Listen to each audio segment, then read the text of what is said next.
Hello everyone, very good morning to all of you. हम लोग पिछली कक्षाओं में अ, तुलनात्मक राजनीति के संदर्भ में भिन्न भिन्न विचारकों के विचार पढ़ रहे थे। मुख्य रूप से हमने अ, अरस्तु के विचारों के बारे में पढ़ा, अरिस्टोटल, है ना। इसके अलावे मैकियावेली के विचारों के बारे में पढ़ा।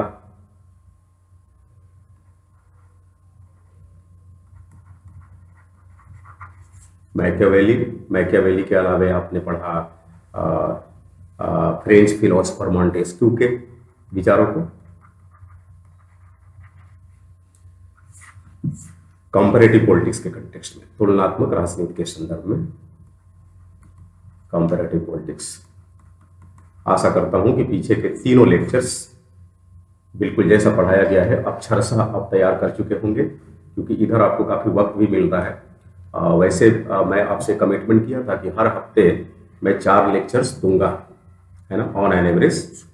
और 4 लेक्चर्स आपको चले भी जाते, लेकिन बीच में कुछ तकनीकी समस्याओं की वजह से 3 ही लेक्चर इस हफ्ते जा पाया। बट ये आप मान के चलिए कि आपका रूटीन वर्क यही रहेगा, 4 लेक्चर्स अ वीक, हर हफ्ते 4 लेक्चर। और तय मानिए ऑप्शनल के लिहाज से हफ्ते के 4 लेक्चर कम नहीं होते, ये पर्याप्त होते हैं। क्योंकि आप देखिए, मैं बेसिकली दिल्ली बेस्ड हूँ और आपको बताऊं देश के 4-5 शहरों में मेरे ऑप्शनल क्लासेस चलते हैं। बाहर के सेंटर पे, खास करके सदर्न इंडियन सेंटर्स पे, पुणे में चलता है, विजयवाड़ा में चलता है, हैदराबाद में चलता है। अब आप सोच सकते हैं कि वो ऑप्शनल में कैसे पढ़ाता होगा। अब वहां पर तो स्टूडेंट्स इसके लिए भी तैयार रहते हैं कि सर 15 दिन में आप 2 दिन के लिए आ जाओ, और 2 दिन 8-8 घंटे 6-6 घंटे ऐसे करके क्लासेस चलती है और बड़ी आसानी से पूरा हो जाता है। तो आप इसको लेकर बिल्कुल परेशान नहीं होंगे कि इस हफ्ते लेक्चर 3 ही क्यों आया, इस हफ्ते 4 ही क्यों आया। ये भी हो सकता है कि किसी किसी हफ्ते 8-10 लेक्चर भी आप तक चले जाए, क्योंकि मैंने आपसे क्या समय लिया है, अप्रैल तक का। और अप्रैल तक PSIR को समाप्त करना आपसे कहीं ज्यादा ये मेरी जिम्मेदारी है ना। क्योंकि मेरे बिल्कुल नेक टू नेक शेड्यूल, जिसको कहते हैं, मैं बैक टू बैक नहीं बोलता, इसको नेक टू नेक कहता हूं। इस तरह के शेड्यूल्स मेरे लगे रहते हैं। तो मैं खुद भी चाहूंगा कि एक with in time frame syllabus को अकम्प्लिश कर दूं, ताकि नए बैच भी तो लाने होते हैं ना, दूसरे भी बैचेस के प्रति भी रिस्पॉन्सिबिलिटी होती है। और आप मेरी डेडिकेशन और हार्ड वर्क पे विश्वास कर सकते हैं, दिक्कत नहीं आएगी आपको। तो 3-4 लेक्चर तो हर हफ्ते आपको हर हाल में मिलेंगे।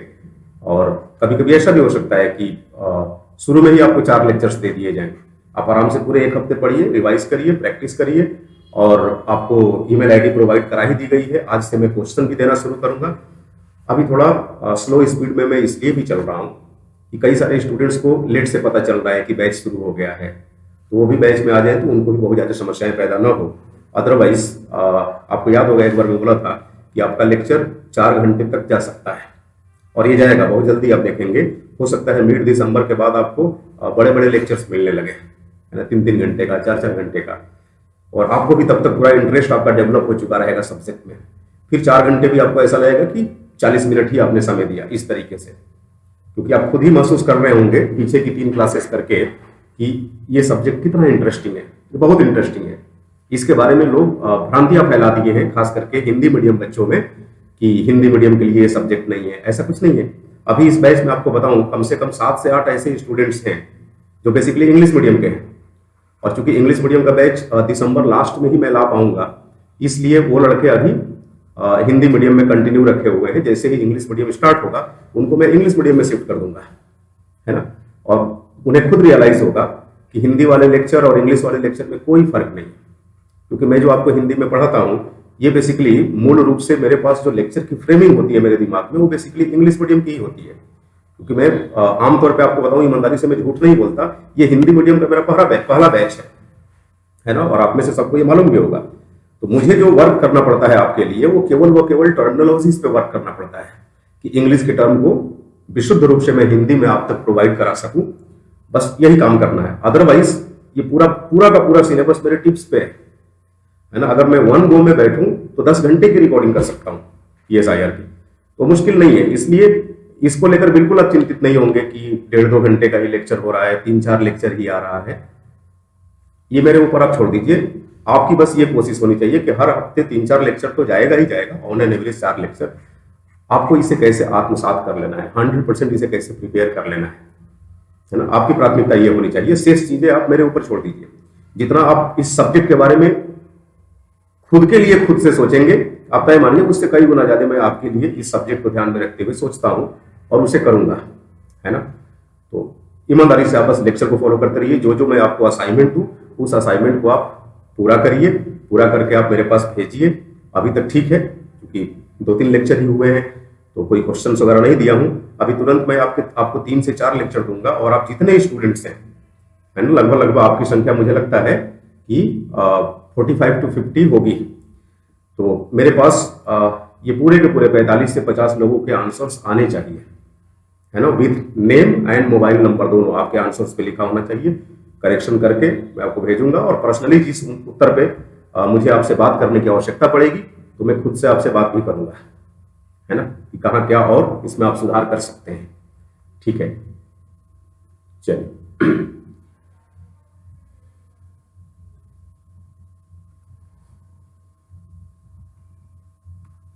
यस, तो क्वेश्चन नंबर 1, ये मैं मान के चलता हूं कि आप में से हर किसी ने तीनों लेक्चर अटेंड कर लिया है और ये आपका असाइनमेंट है, जो इस हफ्ते शुक्र शनि रवि इन 3 दिनों में आप सबके असाइनमेंट मेरे पास आ जाने चाहिए।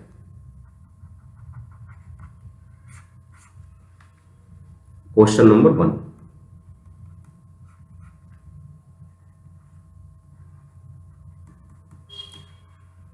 तुलनात्मक राजनीति से क्या अभिप्राय है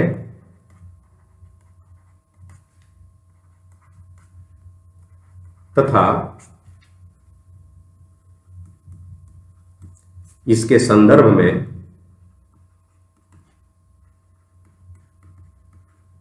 अरस्तु के विचारों का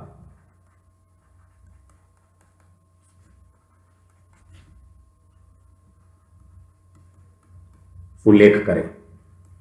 अभी केवल मैं आपको इंफॉर्मेटिव पॉइंट ऑफ व्यू से क्वेश्चन दे रहा हूं, ध्यान रखिएगा। क्वेश्चंस की भी अलग अलग एक तरह से स्टेजेस आएंगे। ये जो क्वेश्चन है इस उद्देश्य से मैं दे रहा हूं कि आपका टॉपिक प्रिपेयर हो जाए, पूरी तरह से पढ़ लिए हैं, समझ लिए हैं, नोट्स भी बना लिए हैं, और क्वेश्चन के रूप में जब इसका आप आंसर करेंगे तो सारी इंफॉर्मेशन एक बार फिर से रिपीट हो जाएंगी, है ना। और अभी जो आप प्रश्नों का उत्तर लिखेंगे ऑन एन एवरेज मैं आपको बताऊं 250 वर्ड्स पे लिखेंगे। अभी छोड़ दीजिए एग्जाम का पैटर्न कि एग्जाम में कितने शब्द में लिखना है, कितने मिनट में लिखना है, अभी मुझे उससे मतलब नहीं है। अभी मैं चाहता हूं कि ये टॉपिक पूरी तरह दिमाग में आपके बैठ जाए। 250 वर्ड्स में आप लिखने का प्रयास करेंगे, है ना, लगभग 250 वर्ड्स में। और ये मान के चलिए कि जो भी क्वेश्चन दूंगा आपको उसका उत्तर लगभग 250 शब्दों में लिखना है ना। फिर लास्ट मोमेंट में जैसे जैसे एक एक सेगमेंट समाप्त होगा, जैसे मैं आपकी कंपैरेटिव पॉलिटिक्स खत्म किया सपोज, और मान लीजिए मैं मूव कर गया थ्योरी ऑफ इंटरनेशनल रिलेशनशिप में, अंतर्राष्ट्रीय संबंध के सिद्धांतों के बारे में। तो जब अंतर्राष्ट्रीय संबंधों के सिद्धांतों के बारे में हम लोग पढ़ेंगे तो पढ़ने के दौरान इस तरह के सवालों को तो हल करेंगे ही करेंगे, साथ में अब तुलनात्मक राजनीति पर बिल्कुल एग्जामिनेशन पॉइंट ऑफ व्यू से मॉडल क्वेश्चंस की आंसरिंग करेंगे, तुलनात्मक राजनीति के क्षेत्र में या तुलनात्मक राजनीति के कंटेक्स्ट में। ये पूरी तरह से those questions you need to write in the tight consonants of your examination point of view. Okay, so they should be required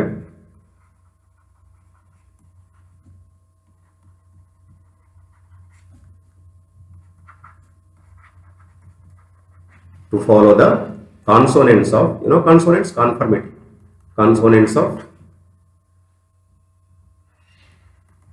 IS mains.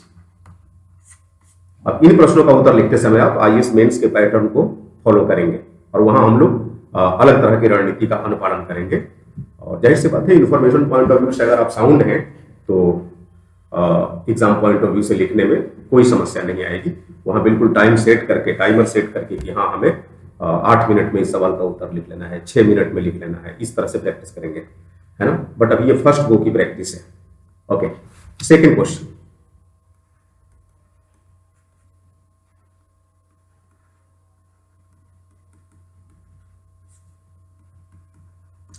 तुलनात्मक राजनीति के संदर्भ में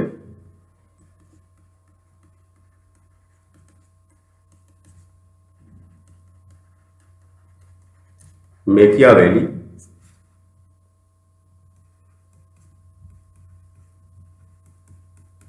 के विचारों का वर्णन करें। ठीक है,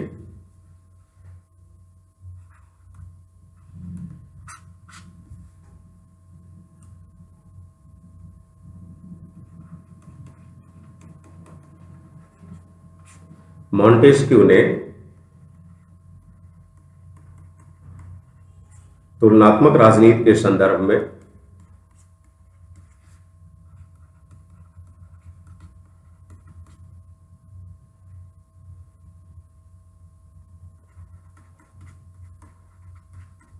जो ब्रिटिश मॉडल अपनाया था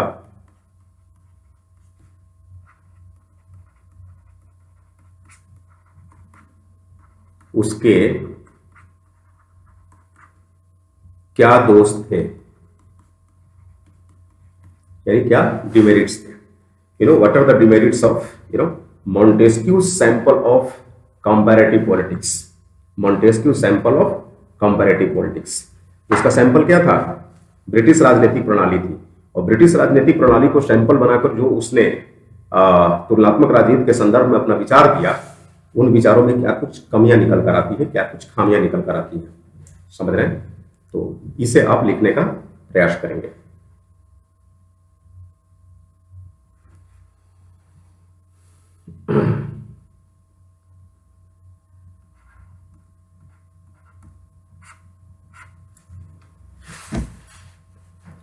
क्वेश्चन नंबर 4,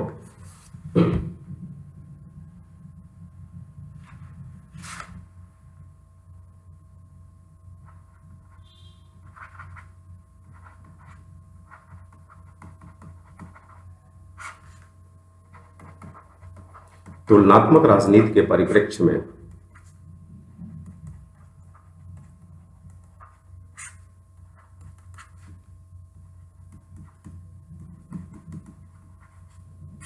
मॉन्टेस्क्यू द्वारा प्रतिपादित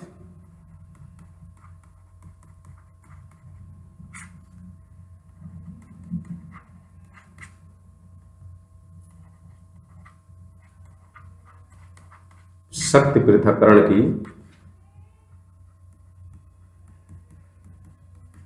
अवधारणा का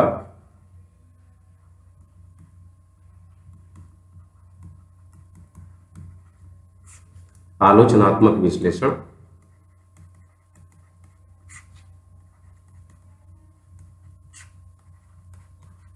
प्रस्तुत करें।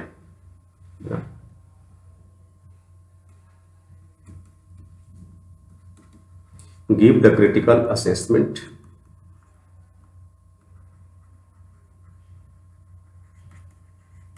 of Montesquieu's doctrine of separation of power।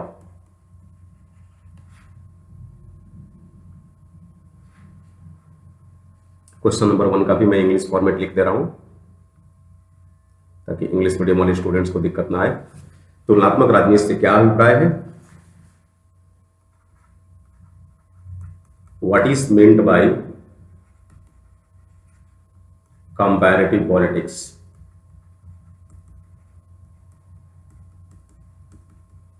इसके संदर्भ में अरस्तु के विचारों का उल्लेख करें। Explain the ideas of Aristotle. अंग्रेजी में क्या लिखते हैं इसको? अरिस्टोटल लिखते हैं। Aristotle in the context of comparative politics.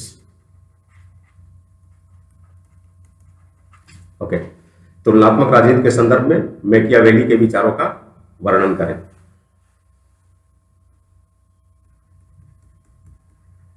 Explain the idea of Machiavelli in the context of comparative politics. Okay, Montesquieu ने तुलनात्मक राजनीति के संदर्भ में जो ब्रिटिश मॉडल अपनाया था उसके क्या दोष थे? अगले पन्ने पे लिख दे रहा हूं इसका, क्वेश्चन नंबर तीसरा का, थर्ड का English format. Explain the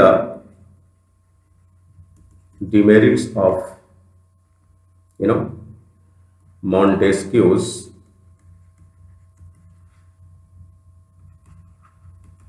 British model regarding his doctrine of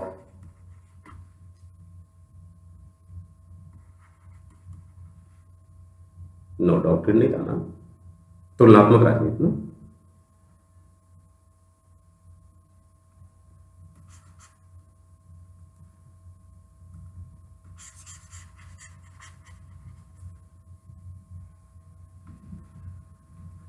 Explain the demerits of Montesquieu's British model regarding the comparative politics,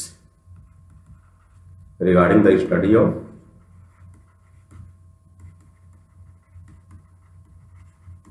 comparative politics.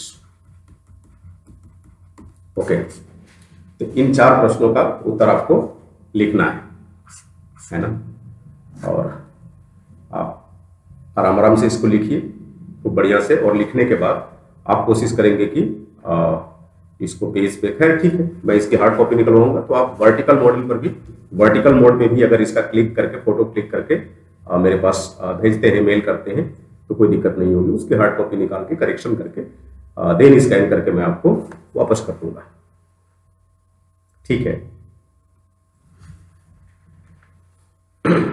चल, लेक्चर 4,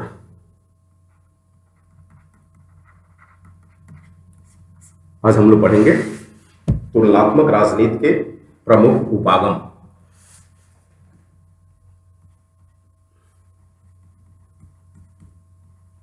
इंपॉर्टेंट अप्रोचेस ऑफ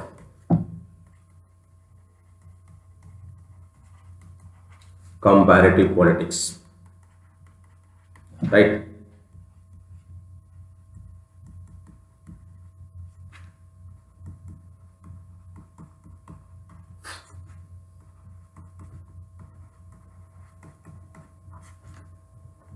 प्रमुख या महत्वपूर्ण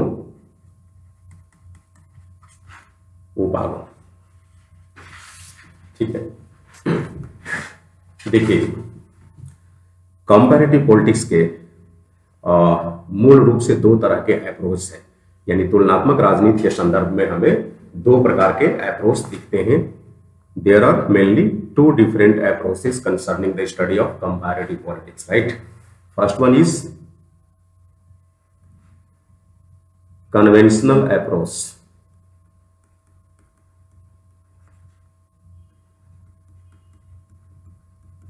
Conventional approach to study the comparative politics, right?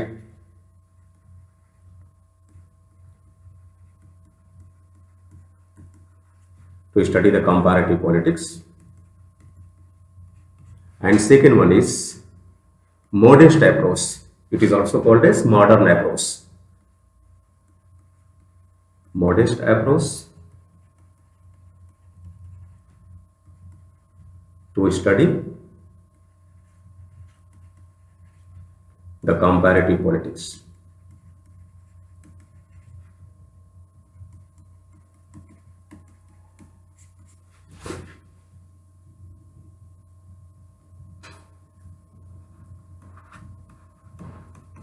तुलनात्मक राजनीति के अध्ययन के परंपरागत उपागम, और इसे क्या बोलेंगे? तुलनात्मक राजनीति के अध्ययन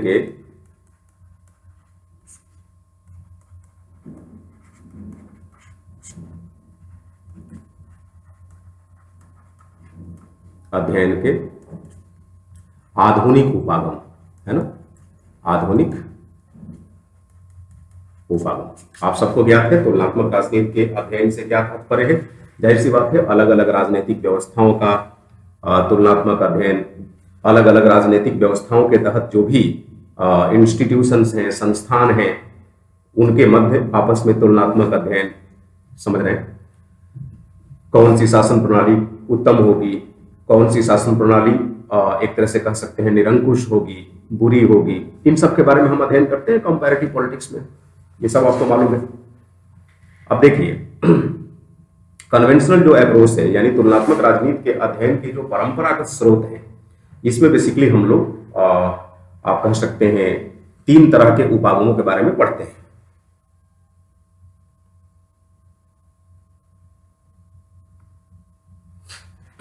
यहां पर हम 3 तरह के उपागमों के बारे में पढ़ते हैं। एक पढ़ते हैं दार्शनिक उपागम, दूसरा ऐतिहासिक उपागम और तीसरा कानूनी संस्थागत उपागम। ये बिल्कुल आपको याद होना चाहिए।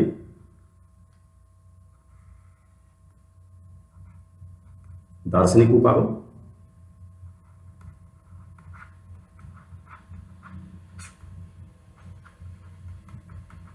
यानी philosophical approach to study comparative politics is called one of the traditional approaches to study the comparative politics, right? यानी तुलनात्मक राजनीति के अध्ययन के जो परंपरागत उपागम है, ट्रेडिशनल अप्रोच है, कन्वेंशनल अप्रोच है, उसमें एक कौन सा है? फिलोसफिकल अप्रोच, फिलोसफिकल यानी दार्शनिक उपागम। दूसरा क्या है? ऐतिहासिक उपागम।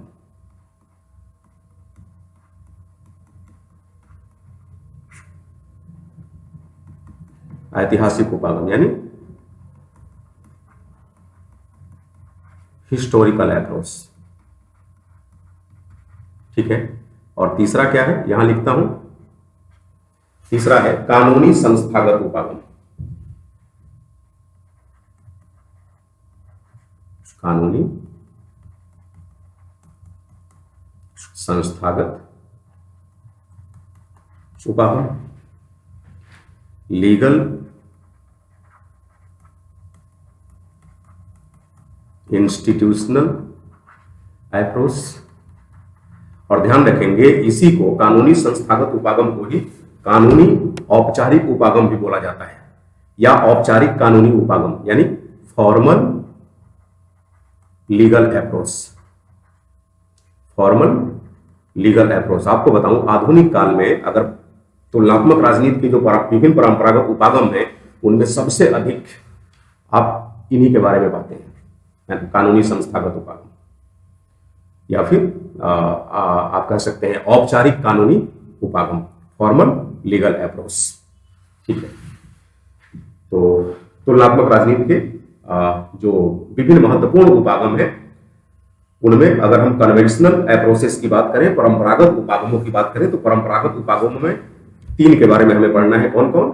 दार्शनिक उपागम, ऐतिहासिक उपागम और कानूनी संस्थागत उपागम, ठीक है। आज की कक्षा में हम लोग कन्वेंशनल अप्रोच के तीनों ही स्वरूपों के बारे में अध्ययन करेंगे, देखेंगे इसके क्या कुछ गुण थे, क्या कुछ दोष थे, है ना, और दोष थे तो क्यों थे, कैसे थे, इन पर हम लोग विचार करेंगे। फिर मॉडेस्ट अप्रोच पे आएंगे। मॉडेस्ट अप्रोच के अंदर मैं आपको 6 से 7 अलग अलग स्कूल्स की बात करूंगा या अलग अलग अप्रोचेस की बात करूंगा। बस इतना ध्यान रखेंगे कि तुलनात्मक राजनीति के अध्ययन के संदर्भ में जो भिन्न भिन्न अप्रोच अपनाए गए, अगर हम पीरियोडिकली विचार करें, आवधिक रूप से इन पर विचार करें समय के अनुसार, तो सेकेंड वर्ल्ड वॉर के बाद, सेकेंड वर्ल्ड वॉर यानी द्वितीय विश्व युद्ध के बाद परंपरागत राजनीति के अध्ययन के क्षेत्र में जिन उपागमों पर बल दिया गया उनको बेसिकली आधुनिक उपागम बोला गया। तो इतना तो तय है।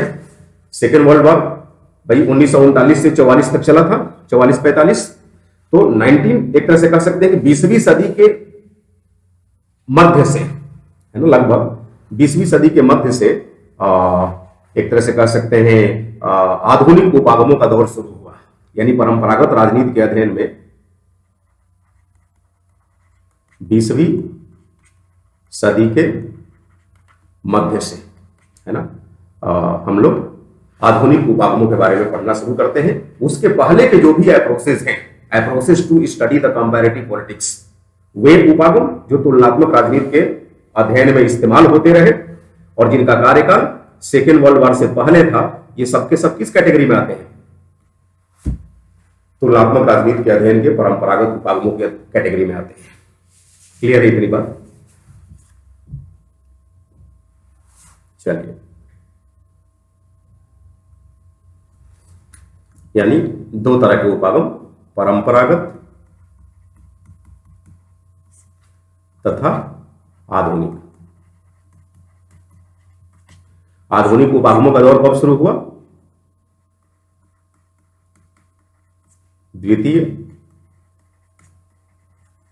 विश्व युद्ध के पश्चात। ध्यान रहेगा आपको, परंपरागत उपागमों का अध्ययन कब होता रहा? द्वितीय विश्व युद्ध से पहले। द्वितीय विश्व युद्ध से पहले, यानी द्वितीय विश्व युद्ध से पहले तुलनात्मक राजनीति के अध्ययन हेतु जिन उपागमों का सहारा लिया जाता था उसे क्या बोला गया? उसे तुलनात्मक राजनीति के अध्ययन का परंपरागत उपागम बोला गया, ट्रेडिशनल अप्रोच बोला गया। और द्वितीय विश्व युद्ध के पश्चात तुलनात्मक राजनीति के अध्ययन हेतु जिन जिन अप्रोचेस को फॉलो किया गया, जिन जिन उपागमों को फॉलो किया गया, उन्हें बोला गया आधुनिक उपागम। क्लियर है ये बात? परंपरागत उपागमों की श्रेणी में एक बार फिर से मेरे साथ रिवाइज करिए, कौन कौन से उपागम आते हैं? दार्शनिक उपागम, दूसरा ऐतिहासिक उपागम, एंड तीसरा लीगल फॉर्मल अप्रोच या लीगल इंस्टीट्यूशनल अप्रोच। तो क्या बोलेंगे इसको? कानूनी संस्थागत उपागम।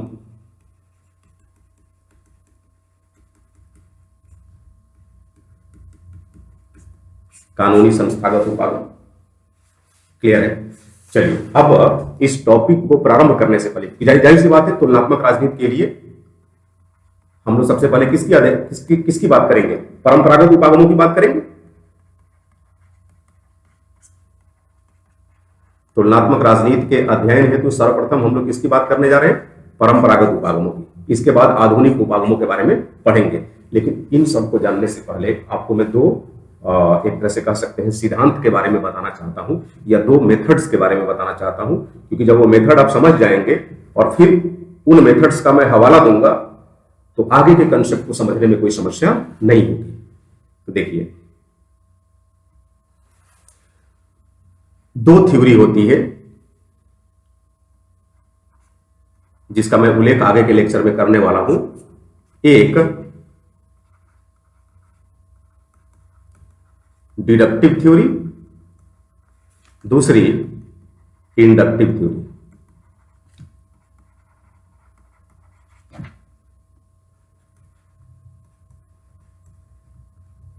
डिडक्टिव को क्या बोलते हैं?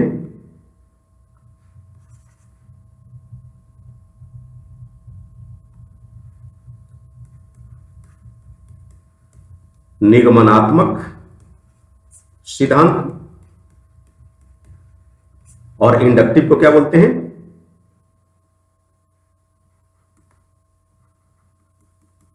आगमनात्मक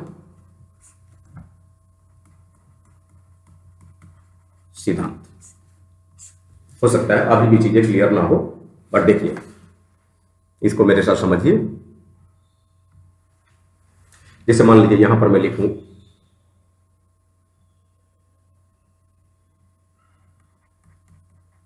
सोहन, चाहे छोड़ो, नाम नहीं लिखूंगा।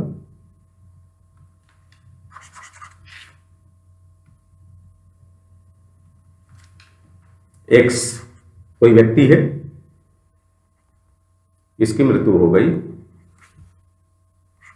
ठीक है। वाई कोई व्यक्ति है, इसकी भी मृत्यु हो गई। जेड कोई व्यक्ति है, इसकी भी मृत्यु हो गई, डेथ हो गई। अब आपने अनुभव प्राप्त किया, आपने देखा कि यार एक्स बगल वाले मोहल्ले में रहता था, ये तो मर गया। वाई भी अमुक इलाके में रहता था, इसकी भी मृत्यु हो गई। जेड भी अमुक इलाके में रहता था, इसकी भी मृत्यु हो गई। तीनों मनुष्य हैं। और इस अनुभव के आधार पे, इस एक्सपीरियंस के आधार पे आपने कंक्लूजन निकाला। क्या निकाला? सभी मनुष्य मरणशील हैं।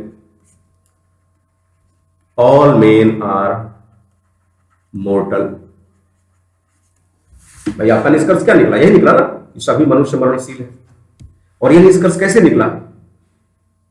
साक्ष्यों के आधार पर, प्रैक्टिकल अनुभव के आधार पर, व्यवहारिक अनुभव के आधार पर, एक्सपीरियंस के आधार पर। यानी इसमें आपको वैज्ञानिकता दिखती है, क्योंकि जो कुछ भी आपने निष्कर्ष निकाला, जो भी आपने कंक्लूजन डिड्यूस किया, डेराइव किया, वो किस आधार पे कंक्लूजन आपने डेराइव किया? अनुभव के आधार पे, एक्सपीरियंस के आधार पे, आंखों देखी के आधार पे। निष्कर्ष निकालने के इसी सिद्धांत को इंडक्टिव थ्योरी कहते हैं।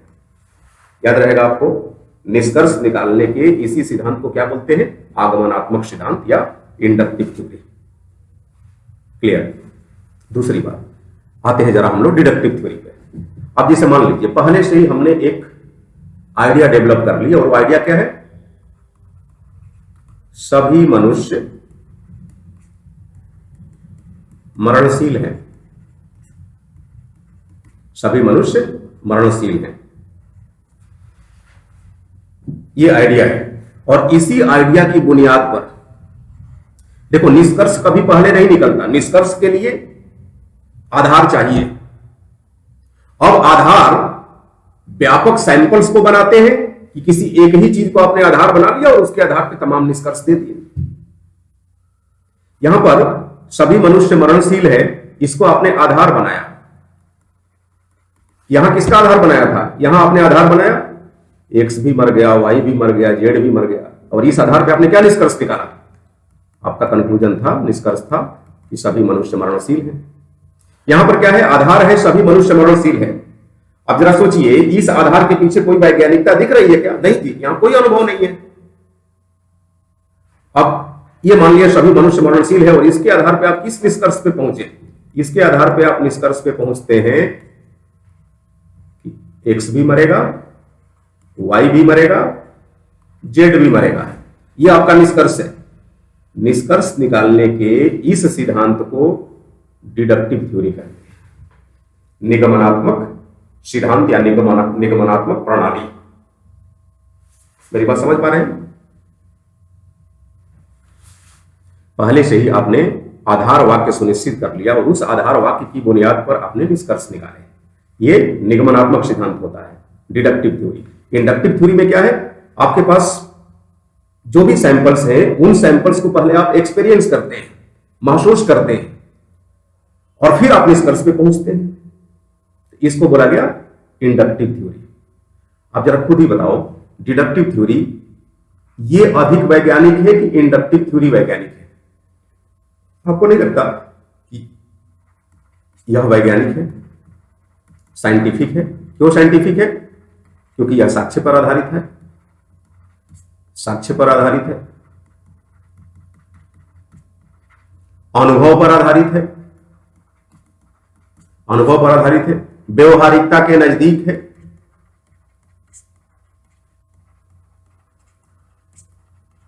It is very close to practicality और रियलिटी। लेकिन डिडक्टिव थ्योरी क्या है? आपको नहीं लगता कि इसका झुकाव कहीं ना कहीं आदर्श की तरफ ज्यादा है, आइडियलिस्टिक है?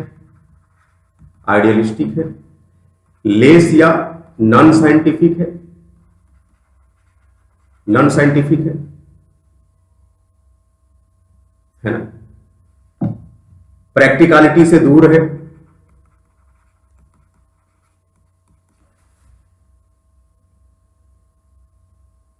एक्सपीरियंस के आधार पर नहीं निकाली गई है। अगर मैं आपसे कहूं कि बताओ, अगर इन दोनों में से मैं किसी सिद्धांत को परंपरागत सिद्धांत बोलना चाहूं तो किसे बोलूंगा? डिडक्टिव थ्योरी को परंपरागत बोलूंगा कि इंडक्टिव थ्योरी को? जाहिर सी बात है डिडक्टिव थ्योरी को। ट्रेडिशनल है, परंपरागत है, वैज्ञानिकता से दूर है। इंडक्टिव थ्योरी ये वैज्ञानिकता के नजदीक है। अगर आपको ये बात समझ में आ गई जो अभी मैं आपको बताया डिडक्टिव और इंडक्टिव के बारे में, तो फिर हम लोग तुलनात्मक राजनीति के परंपरागत और आधुनिक संदर्भ को बड़ी आसानी से समझ जाएंगे, है ना। यही सारे ग्लोसरीज होते हैं, टर्म्स होते हैं जिसपे हमें अपनी क्लैरिटी डेवलप करनी होती है। ये चीजें क्लियर है तो फिर विषय वस्तु बड़ा आसान है, और मैं आशा करता हूं कि आप में से सब लोग इस बात को समझ गए होंगे। ठीक, अब आ जाओ मुद्दे पर। तुलनात्मक राजनीति के अध्ययन हेतु परंपरागत सिद्धांत। अब जाहिर सी बात है, परंपरागत सिद्धांत जो भी अपनाए गए हैं, बताइए वे निगमनात्मक प्रणाली पर आधारित होंगे या आगमनात्मक प्रणाली पर? जाहिर सी बात है, निगमनात्मक प्रणाली पर।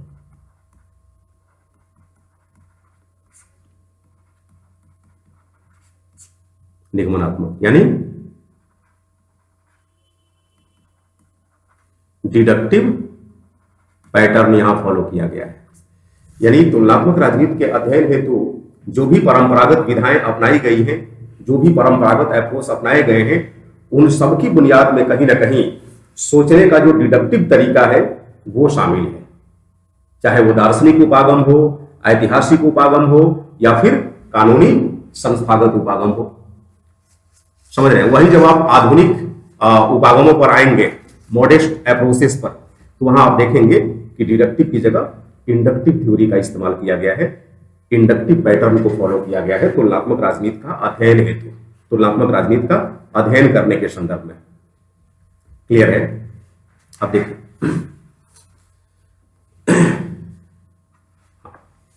अब तुलनात्मक राजनीति के अगर हम दार्शनिक उपागम की बात करें, दार्शनिक उपागम, तो ध्यान रखेंगे तुलनात्मक राजनीति के दार्शनिक उपागमों की श्रेणी में जो सबसे महत्वपूर्ण नाम आता है वो नाम आता है प्लेटो का। प्लेटो का आप कह सकते हैं कि तुलनात्मक राजनीति के दार्शनिक उपागम का पिता कौन था? प्लेटो था। और आपको बताऊं, प्लेटो के विचारों को समर्थन देने वाले जो अन्य दार्शनिक थे, अन्य दार्शनिक या अन्य फिलोसोफर, अन्य पॉलिटिकल थिंकर्स, जाहिर सी बात है कि इन्होंने परंपरागत तुलनात्मक राजनीति के परंपरागत अध्ययन हेतु दार्शनिक उपागमों का समर्थन किया। उनमें प्लेटो के अलावा अगर दूसरे नामों की आप बात करें तो आप रूसो की बात कर सकते हैं, है ना, ग्रीन की बात कर सकते हैं, फिर यहां पर हीगल आ जाएगा। हीगल के अलावे आप कह लो लियो स्ट्रॉस,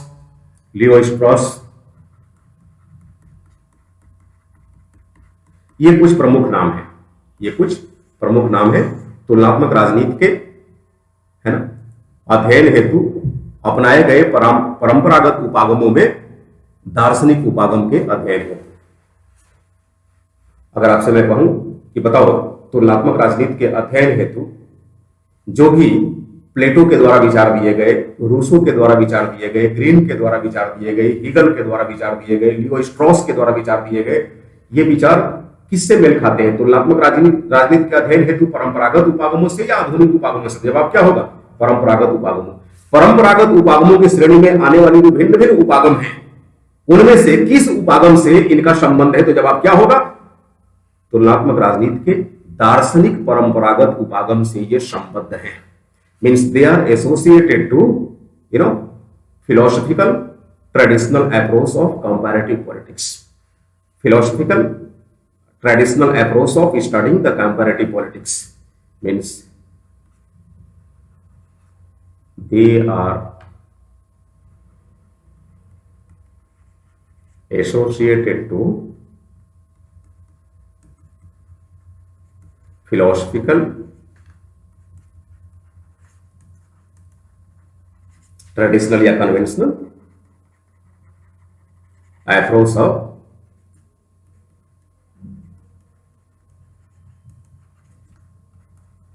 कंपैरेटिव पॉलिटिक्स। क्लियर है? फिलोसफिकल ट्रेडिशनल अप्रोच यानी दार्शनिक परंपरागत उपागम से इनका संबंध है। अब जाहिर सी बात है, मैंने पहले ही बता दिया कि हर तरह के परंपरागत उपागमों की अध्ययन के लिए सैंपल्स का जो विश्लेषण किया गया है वो बेसिकली डिडक्टिव पैटर्न पे किया गया है, निगमनात्मक प्रणाली पर किया गया है। समझ रहे हैं? तो यहां पर जो दार्शनिक परंपरागत उपागम है, जाहिर सी बात है इस उपागम के अंदर जो भी सिद्धांत दिए गए वो बेसिकली डिडक्टिव थ्योरी पर आधारित है, निगमनात्मक सिद्धांत पर आधारित है, निगमनात्मक प्रणाली अपनाई गई है सिद्धांतों का सृजन करने हेतु। ठीक है। एक और बात, दार्शनिक परंपरागत उपागम के संदर्भ में जो कॉमन रूप से आप पाएंगे अन्यों के साथ, अन्य परंपरागत उपागमों के साथ, वो ये है कि यहां पर प्रैक्टिकलिटी का अभाव होगा, वैज्ञानिकता का अभाव होगा, बहुत ज्यादा ये आइडियलिस्टिक है, आप कह सकते हैं नीति शास्त्र की संकल्पना पर आधारित है, एथिकल है, पहले से ही रोल मॉडल बना दिया गया किसी प्रणाली को और फिर उसी रोल मॉडल को आधार बनाकर अन्य प्रणालियों की तुलना की जाने लगी। जैसे मान लीजिए दार्शनिक परंपरागत उपागम में क्या है, सपोज इसने बता दिया कि चलो साहब मान लो, एक सामान्य एग्जांपल दे रहा हूं कि यूनान की राजनीतिक प्रणाली सबसे अच्छी राजनीतिक प्रणाली है और उसको आधार बना दिया और फिर उसी को आधार बनाते हुए दूसरी राजनीतिक प्रणालियों में उसी के गुण और दोष को तलाशना शुरू की। तो देख रहे तरीका क्या है, निगमनात्मक है ना, पहले से आपने आधार बना लिया और यही डिसाइड कर लिया कि ये सबसे आदर्श संदर्भ यही है, यही आदर्श है, और इसी आदर्श के आधार पे अन्य राजनीतिक प्रणालियों का आपने अध्ययन शुरू किया और अध्ययन शुरू करके फिर इनका गुण और दोष आप बयां करना शुरू किए। तो ये पूरी तरह से आइडियलिस्टिक है, वास्तविकता से परे है ना। चलो अब तक जो बात बताया पहले आप इसका उल्लेख कर लीजिए, इसके बाद हम लोग डिस्कशन में आगे बढ़ेंगे, तो एक साथ पहुंच हो जाएगा। अभी आपने दार्शनिक उपागम के बारे में पढ़ा, फिर इसके बाद हम लोग परंपरागत उपागमों की श्रेणी में ऐतिहासिक उपागमों के बारे में पढ़ेंगे एंड देन हम लोग किसके बारे में पढ़ेंगे, कानूनी संस्थागत उपागमों के बारे में पढ़ेंगे। तो आप हेडिंग यही डाले हैं ना, तुलनात्मक राजनीति के अध्ययन हेतु, है ना, महत्वपूर्ण उपागम, और नीचे लिखिए महत्वपूर्ण उपागम।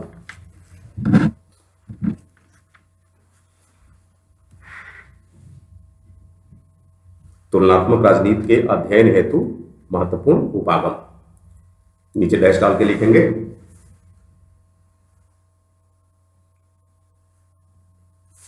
तुलनात्मक राजनीति के अध्ययन हेतु दो तरह के उपागमों का सहारा लिया जाता है।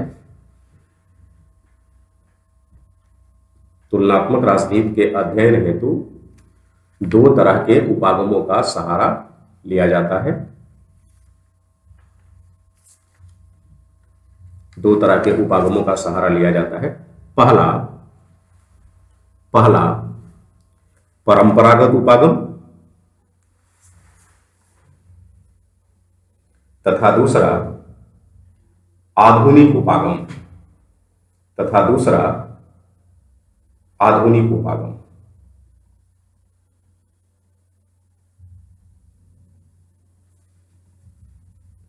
Conventional approach and traditional approach, परंपरागत उपागम तथा आधुनिक उपागम।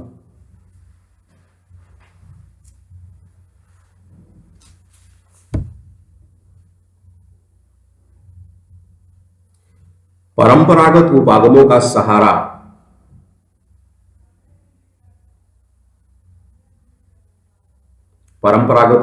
सहारा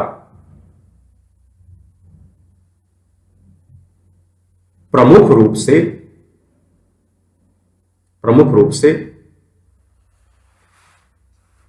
द्वितीय विश्व युद्ध के पहले लिया जाता था।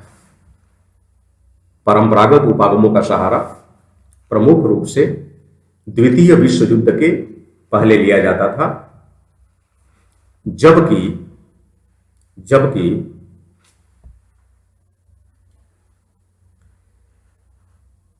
तुलनात्मक राजनीति के अध्ययन के क्षेत्र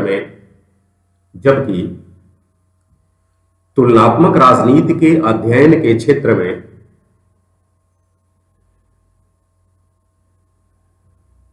द्वितीय विश्व युद्ध के उपरांत मतलब बाद, आफ्टर सेकेंड वर्ल्ड वॉर, द्वितीय विश्व युद्ध के उपरांत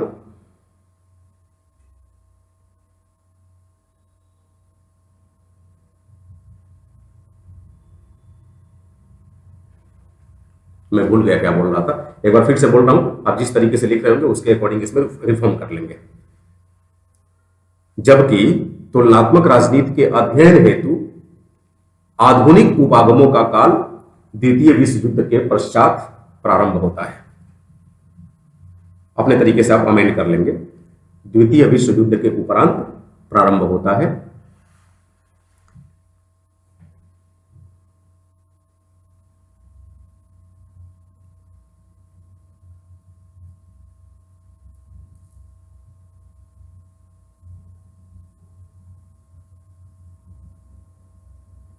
ज्ञातव्य हो means it should be noted that ज्ञातव्य हो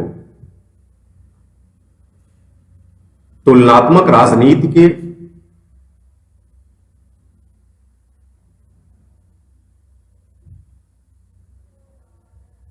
विभिन्न परंपरागत उपागमों के अंतर्गत, तुलनात्मक राजनीति के विभिन्न परंपरागत उपागमों के तहत, ज्ञातव्य हो तुलनात्मक राजनीति के विभिन्न परंपरागत उपागमों के तहत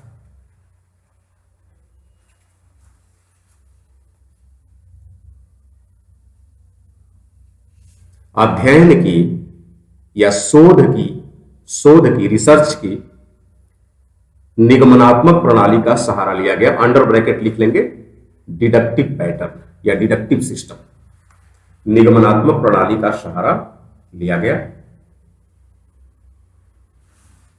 जबकि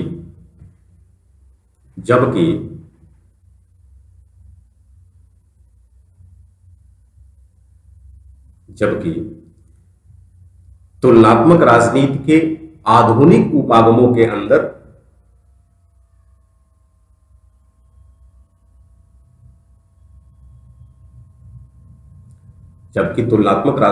आधुनिक उपागमों के अंदर शोध बोले तो रिसर्च, शोध के आगमनात्मक प्रणाली का सहारा लिया गया मीन्स इंडक्टिव सिस्टम। शोध के आगमनात्मक प्रणाली का सहारा लिया गया इंडक्टिव सिस्टम। अंडर ब्रैकेट में इंग्लिश टर्म जरूर लिखेंगे, है ना। आगमनात्मक या इंडक्टिव सिस्टम का सहारा लिया गया। पैराग्राफ चेंज करिए और चेंज करके लिखे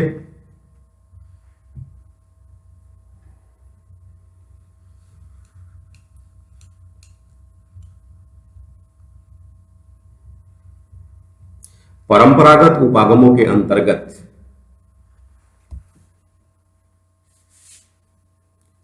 प्रमुख रूप से निम्नलिखित उपागमों का सहारा लिया जाता है। प्रमुख रूप से निम्नलिखित उपागमों का सहारा लिया जाता है। पहला क्या लिखेंगे? दार्शनिक परंपरागत उपागम। पहला दार्शनिक परंपरागत उपागम तथा दूसरा ऐतिहासिक परंपरागत उपागम। पहला दार्शनिक परंपरागत उपागम, दूसरा तथा हटा दीजिए, कॉमा देकर लिखिए, दूसरा ऐतिहासिक परंपरागत उपागम तथा कानूनी संस्थागत परंपरागत उपागम। क्या लिखेंगे? कानूनी संस्थागत परंपरागत उपागम। कानूनी संस्थागत को बीच में ऐसे हाइफन लगा के लिखेंगे, कानूनी संस्थागत देन परंपरागत उपागम, क्योंकि सबके सब परंपरागत उपागमों की श्रेणी में आते हैं। क्लियर है? फिर से सुन लीजिए, परंपरागत उपागमों की श्रेणी में प्रमुख रूप से निम्नलिखित आते हैं। पहला दार्शनिक परंपरागत उपागम, देन ऐतिहासिक परंपरागत उपागम और तीसरा कानूनी संस्थागत परंपरागत उपागम। क्लियर है? जबकि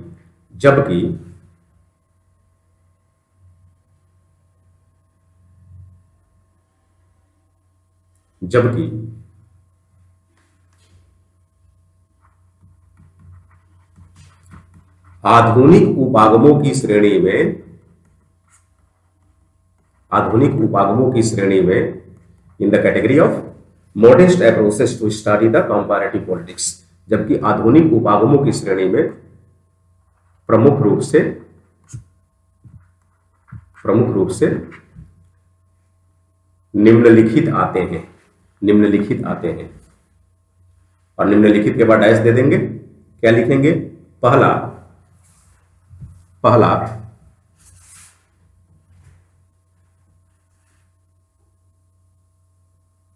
सिस्टम अप्रोच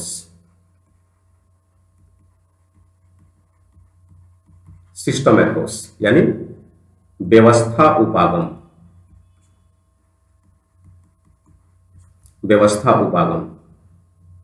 दूसरा स्ट्रक्चरल फंक्शनल अप्रोच,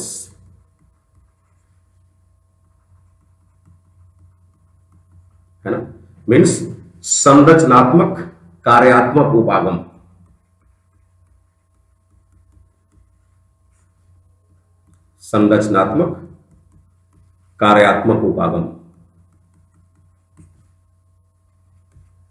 तीसरा राजनीतिक विकास उपागम,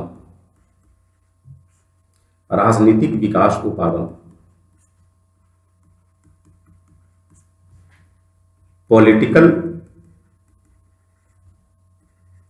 डेवलपमेंट अप्रोच।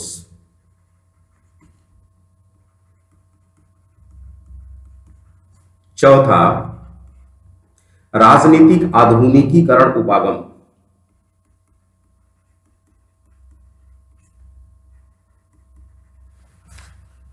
राजनीतिक आधुनिकीकरण उपागम, पॉलिटिकल मॉडर्नाइजेशन अप्रोच या मॉडर्नाइज्ड अप्रोच, कुछ भी लिख सकते हैं, मॉडर्नाइज्ड भी लिख सकते हैं, पॉलिटिकल मॉडर्नाइजेशन अप्रोच, है ना। पांचवा राजनीतिक सांस्कृतिक उपागम, राजनीतिक सांस्कृतिक उपागम, पॉलिटिकल कल्चरल अप्रोच। समझेंगे एक एक के बारे में। और आपको बता दो तुलनात्मक राजनीति के संदर्भ में आप ये मान के चलिए कि अभी जो पढ़ रहे हैं ना, ये सबसे मुश्किल टॉपिक पढ़ रहे हैं। और अगर ये आपको आसान लग रहा है तो समझ जाना कि सेकंड पेपर बिल्कुल मक्खन है, कुछ नहीं है ना। और सेकंड पेपर ही सबसे अधिक डायनेमिक है। फर्स्ट पेपर में तो ये जो सेकंड पेपर में अभी जो चीजें बता रहा हूं 80% चीजें रिपीट होंगी फर्स्ट पेपर के अंदर, तो वो और आपको आसान लगेगा। छठा राजनीतिक समाजशास्त्रीय उपागम, राजनीतिक समाजशास्त्रीय उपागम, political sociological approach. Hindi medium वाले भी इंग्लिश में लिखेंगे तो कोई बुराई नहीं है ना, और क्लैरिटी आएगी। राजनीतिक अर्थशास्त्रीय उपागम, सातवां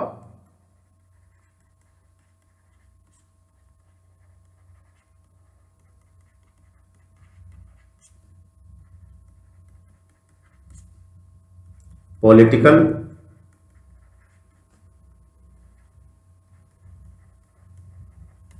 इकोनॉमिक अप्रोच,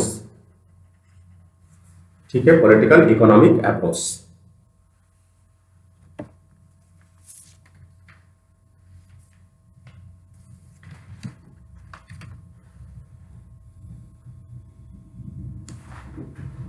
ठीक है जी, ये आपके आधुनिक उपागमों की विभिन्न श्रेणियां हैं। यानी आधुनिक उपागमों की श्रेणी में हम किन किन उपागमों का अध्ययन करते हैं। सबसे पहले हम यहां बात करेंगे व्यवस्था उपागम, देन स्ट्रक्चरल फंक्शनल अप्रोच यानी संरचनात्मक कार्यात्मक उपागम, देन पॉलिटिकल डेवलपमेंट अप्रोच राजनीतिक विकास उपागम, देन हम लोग बात करेंगे राजनीतिक आधुनिकीकरण उपागम पॉलिटिकल मॉडर्नाइजेशन अप्रोच, फिर हम बात करेंगे राजनीतिक सांस्कृतिक उपागम पॉलिटिकल कल्चरल अप्रोच, देन हम बात करेंगे राजनीतिक समाजशास्त्रीय उपागम, पॉलिटिकल सोशोलॉजिकल अप्रोच, देन हम बात करेंगे राजनीतिक अर्थशास्त्रीय उपागम, पॉलिटिकल इकोनॉमिक अप्रोच। और इसी के बाद हम लोग मार्क्स का जो समाजशास्त्रीय मॉडल था, है ना, उस पर पहुंच जाएंगे। समाजवाद, साम्यवाद, इन सारी चीजों का अध्ययन करेंगे। फिर भिन्न भिन्न राजनीतिक प्रणालियों की बात करने लगेंगे, संसदात्मक, अध्यक्षात्मक, है ना। तो वहां से आपको थोड़ा लगेगा कि हाँ, पहले की पढ़ी हुई चीजें कुछ कुछ यहाँ मिल रही हैं। अभी तो मुझे लगता है कि आपको ये पूरी की पूरी चीजें नई लग रही होंगी, खास करके उन स्टूडेंट्स को, उन विद्यार्थियों को जिनका पहले से पोल साइंस का कोई बैकग्राउंड नहीं है। लेकिन ये भी सच है कि भले आपका पोल साइंस का बैकग्राउंड ना हो, आप भी उतना ही समझ पा रहे होंगे जितना एक पोल साइंस बैकग्राउंड वाला स्टूडेंट समझ पा रहा होगा। ऐसा नहीं लगता आपको कि कहीं समझने में समस्या नहीं हो रही होगी आपको? हाँ, तो ये आपने लिख लिया। अब आप हेडिंग डालेंगे। इतनी बातें लिखने के बाद अब हेडिंग डालेंगे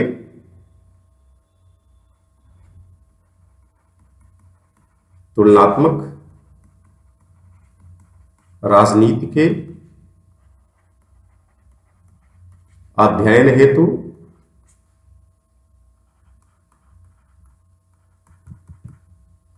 परंपरागत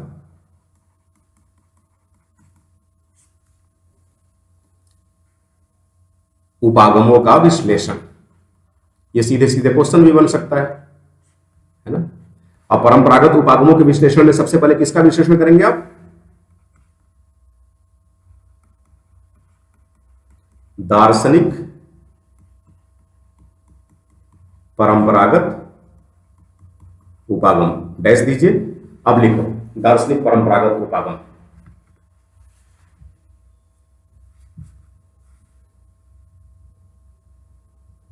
इसके अंतर्गत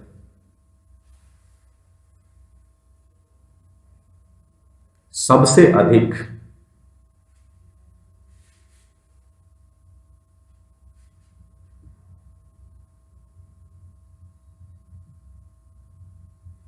प्लेटो के योगदान को, सबसे अधिक प्लेटो के योगदान को स्वीकारा जाता है। प्लेटो के योगदान को स्वीकारा जाता है। हालांकि प्लेटो के साथ साथ अन्य चिंतक जैसे रूसो,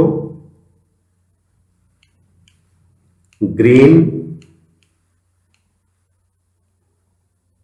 लियो स्ट्रॉस तथा हीगल ने भी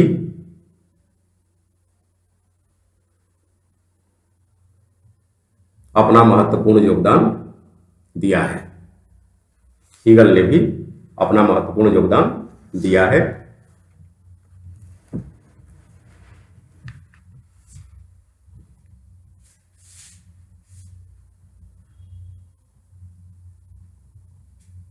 दार्शनिक परंपरागत उपागम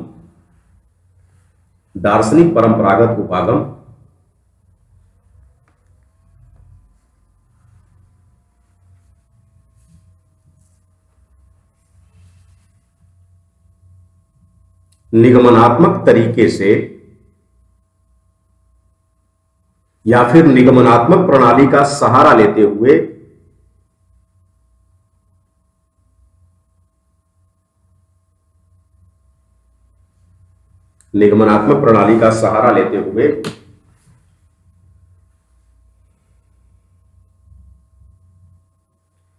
अंतरराष्ट्रीय राजनीति का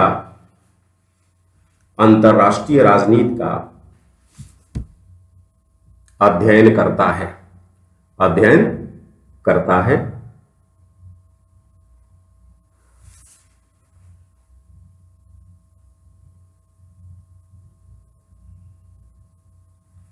इस उपागम के अंतर्गत, आफ्टर फुल स्टॉप, इस उपागम के अंतर्गत means under this particular approach, इस उपागम के अंतर्गत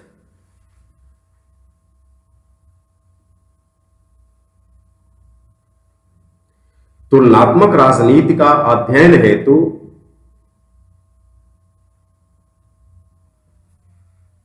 तुलनात्मक राजनीति का अध्ययन हेतु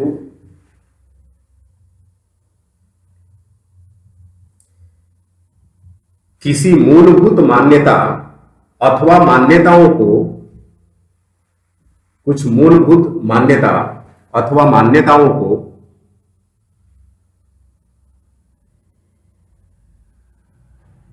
आधार स्वरूप, बेस के रूप में आधार स्वरूप पहले से स्वीकार लिया जाता है। आधार स्वरूप पहले से स्वीकार लिया जाता है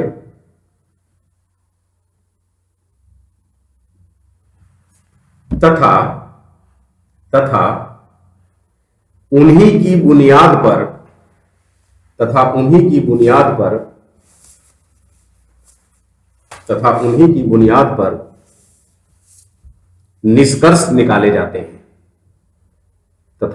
बुनियाद पर निष्कर्ष निकाले जाते हैं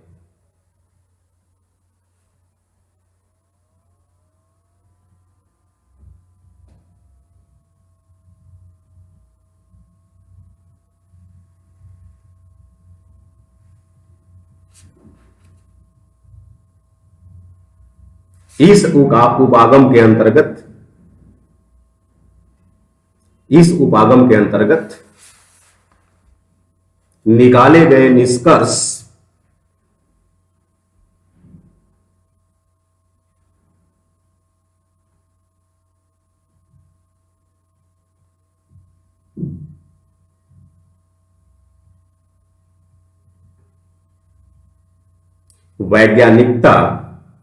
वैज्ञानिकता तथा अनुभव पर आधारित नहीं होते।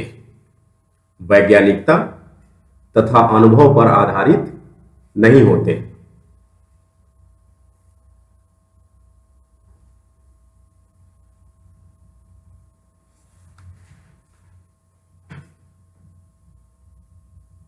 इसके तहत आदर्शों पर अत्यधिक बल दिया जाता है ना, आइडियल्स।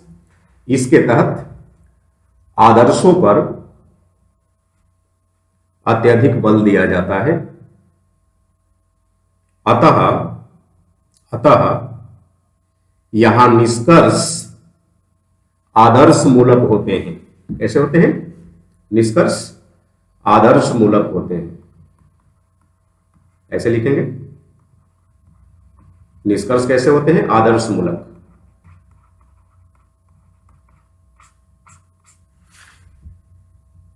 यहां निष्कर्ष आदर्श मूलक होते हैं।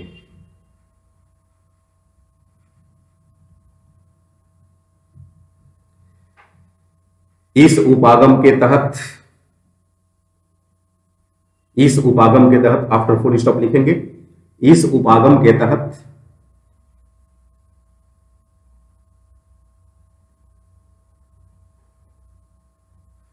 इस बात पर बल दिया गया होता है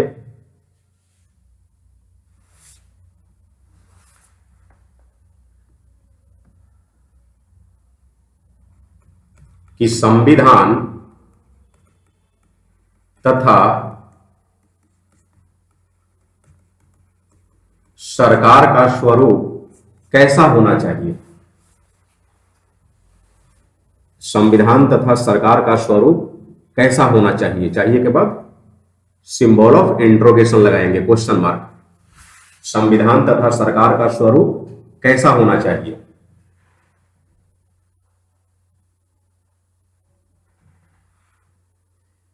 इसमें मुख्य रूप से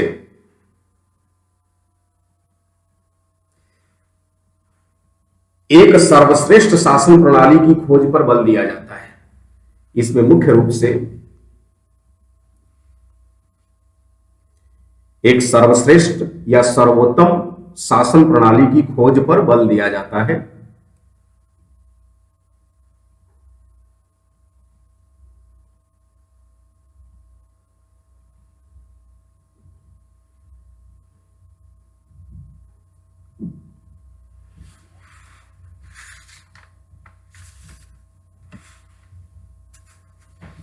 क्लियर है ये? That's it, this is all about दार्शनिक परंपरागत उपागम। क्लियर है? बस दो बातें इस पर ध्यान रखेंगे। पहली बात, सर्वोत्तम शासन प्रणाली की खोज पर बल दिया जाएगा। ये नहीं लिखना है, आपको समझाने के लिए बोल रहा हूं। दूसरी बात, निगमनात्मक तरीके से निष्कर्ष पर पहुंचने का प्रयास किया जाता है। ये केवल यही नहीं, आप अगर पाएंगे आगे चल के जो ऐतिहासिक उपागम पढ़ेंगे, हिस्टोरिकल कन्वेंशनल अप्रोच, तो वहां भी यही पाएंगे, है ना। फिर आपका फॉर्मल लीगल अप्रोच में जाएंगे तो वहां भी कहीं ना कहीं निगमनात्मक प्रणाली आपको दिखेगी। यानी तुलनात्मक राजनीति के अध्ययन हेतु जो भी परंपरागत उपागम है, सब में आपको निगमनात्मक प्रणाली देखने को मिलेगी। ठीक है, चलो, दार्शनिक परंपरागत उपागम तो आपने देख लिया। दूसरा कौन सा है? हिस्टोरिकल कन्वेंशनल अप्रोच या ट्रेडिशनल अप्रोच।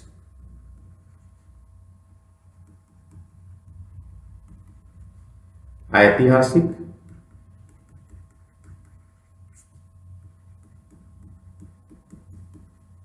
परंपरागत उपागम। अब देखो जी, ऐतिहासिक परंपरागत उपागम की श्रेणी में अगर आप चिंतकों की बात करें, दार्शनिकों की बात करें, तो इसमें प्रमुख रूप से कौन कौन से आएंगे? इसमें आपका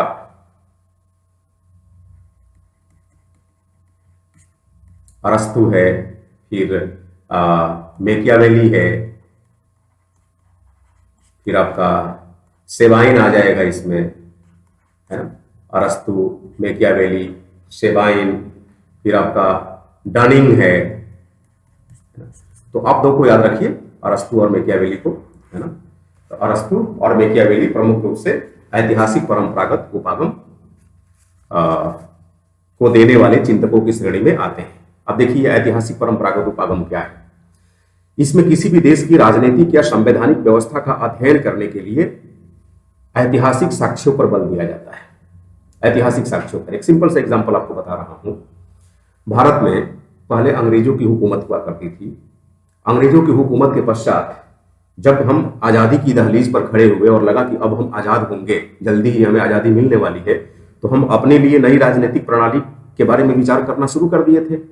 और हमारे मन मस्तिष्क में यह बात भी साफ हो गई थी कि भविष्य में जब हमें हमारे लिए खुद की राजनीतिक प्रणाली का सृजन करने का मौका मिलेगा, तो हम किस तरह की राजनीतिक प्रणाली अपनाएंगे। तो आपको नहीं लगता कि हम अपने इतिहास से वहां सीख लेंगे कि भाई, इसके पहले जिस राजनीतिक प्रणाली के तहत हम पे शासन किया जा रहा था, वह राजनीतिक प्रणाली निरंकुश थी, अतिवादी थी, स्वतंत्रता का हनन करने वाली थी, है ना, औपनिवेशिक व्यवस्था। तो इतना तो तय है कि हम जो भी व्यवस्था अपनाएंगे, कम से कम वो व्यवस्था ऐसी जरूर होगी जो पूर्व की व्यवस्था से अलग होगी। अब जरा सोचिए, आजादी के दौरान कोई भी भारतीय इस बात के बारे में विचार कर सकता था कि हम आजाद होने के बाद फिर से राजशाही स्थापित करेंगे, मोनार्की स्थापित करेंगे? नहीं, कोई नहीं सोचता होगा।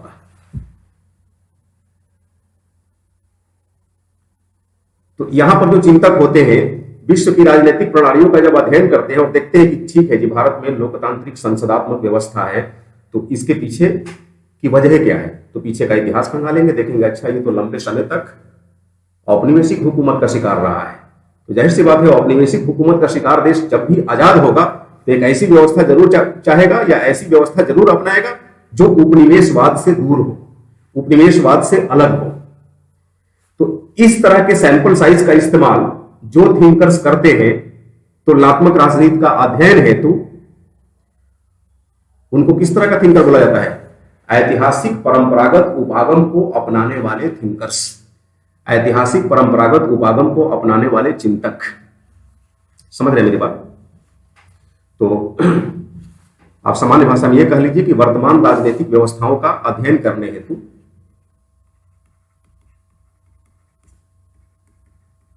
वर्तमान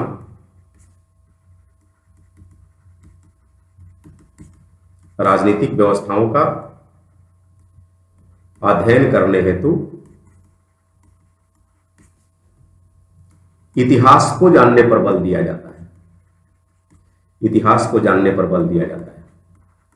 अब जरा सोचिए, हमारे यहाँ अंग्रेजों की हुकूमत थी और अंग्रेजों के यहाँ संसदात्मक शासन प्रणाली थी, तो जाहिर सी बात है उसी की तरफ हमने संसदात्मक व्यवस्था अपनाई। अगर हमारे हमारे ऊपर अंग्रेजों की हुकूमत नहीं होती, अंग्रेजों की होती, तो हो सकता है फॉर्म ऑफ गवर्नमेंट पार्लियामेंट्री नहीं होता हमारे यहाँ, अध्यक्षात्मक होगा, प्रेसिडेंशियल फॉर्म ऑफ गवर्नमेंट होता। तो जो भी राजनीतिक प्रणालियां हैं, उन प्रणालियों के अस्तित्व के पीछे उनका इतिहास बहुत हद तक रिस्पॉन्सिबल है।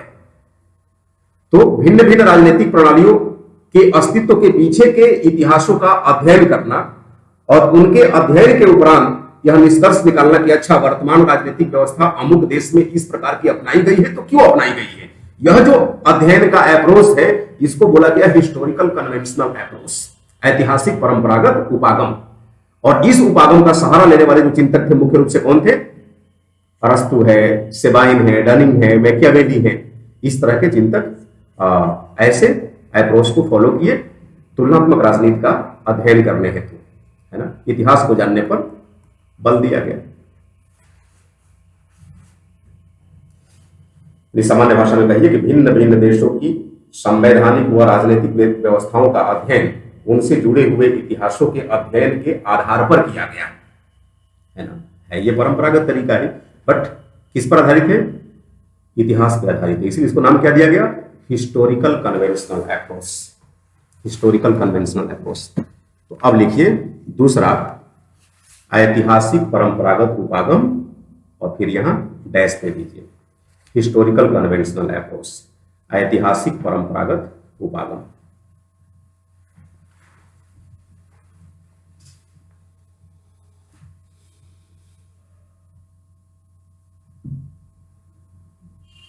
लिखिए, इसके प्रणेता के रूप में, प्रणेता यानी विचारों के पोषक, विचारों के प्रदाता, इस उपागम के प्रणेता के रूप में अरस्तु,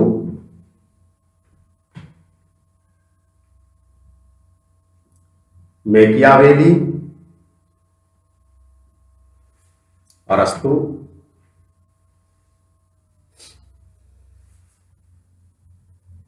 मैकियावेली,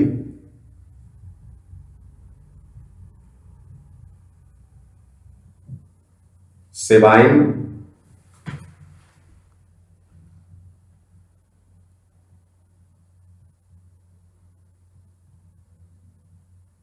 तथा डनिंग के नाम को प्रमुखता से लिया जाता है।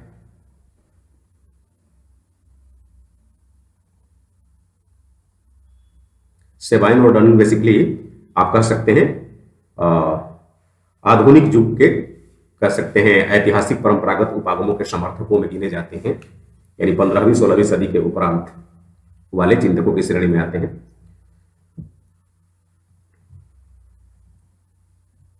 इस उपागम के तहत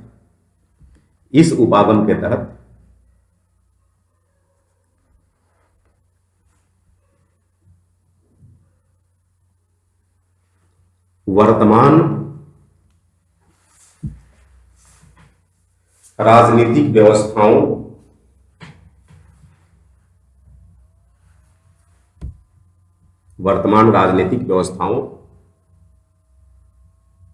संविधानिक योजनाओं, कॉमा देकर लिखेंगे, वर्तमान राजनीतिक व्यवस्थाओं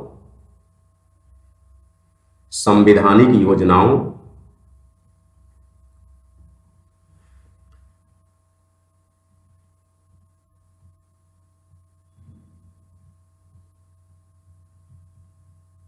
भिन्न भिन्न राजनीतिक संस्थानों की, या राजनीतिक संस्थाओं कह लो, भिन्न भिन्न राजनीतिक संस्थाओं की कार्यप्रणाली, उनका स्वरूप,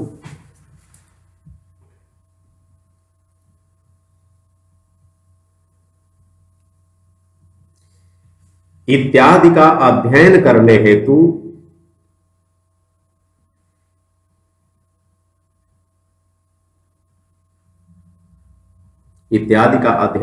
हेतु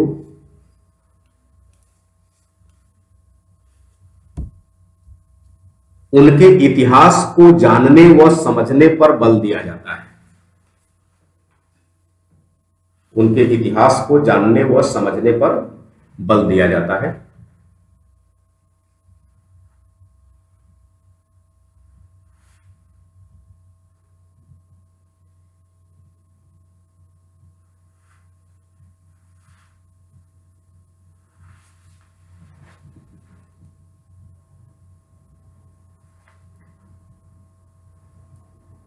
संक्षेप में हम यह कह सकते हैं, संक्षेप में हम यह कह सकते हैं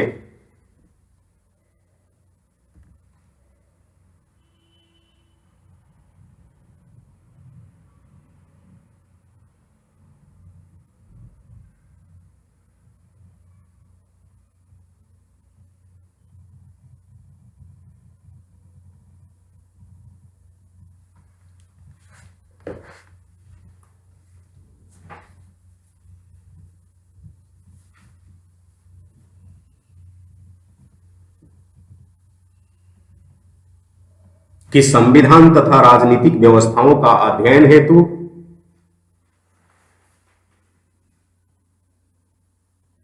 संविधान तथा राजनीतिक व्यवस्थाओं का अध्ययन हेतु भिन्न भिन्न देशों के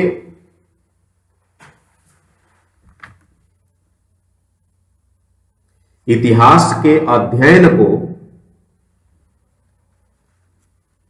भिन्न भिन्न देशों के इतिहास के अध्ययन को आधार बनाया जाता है। भिन्न भिन्न देशों के इतिहास के अध्ययन को आधार बनाया जाता है।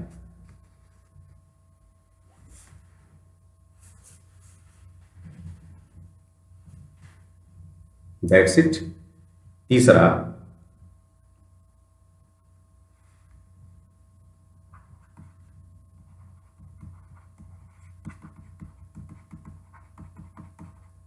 कानूनी संस्थागत उपागम या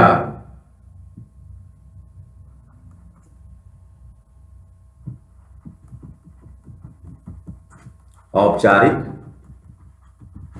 कानूनी उपागम, लीगल इंस्टीट्यूशनल अप्रोच या फॉर्मल लीगल अप्रोच, है ना। देखिए, तुलनात्मक राजनीति के अध्ययन हेतु अपनाए जाने वाले परंपरागत उपागमों के अंदर जो ये कानूनी संस्थागत उपागम है, इसके मुख्य प्रणेता के रूप में आपको बताऊं, एबी डाइसी साहब का नाम आता है। एबी डाइसी,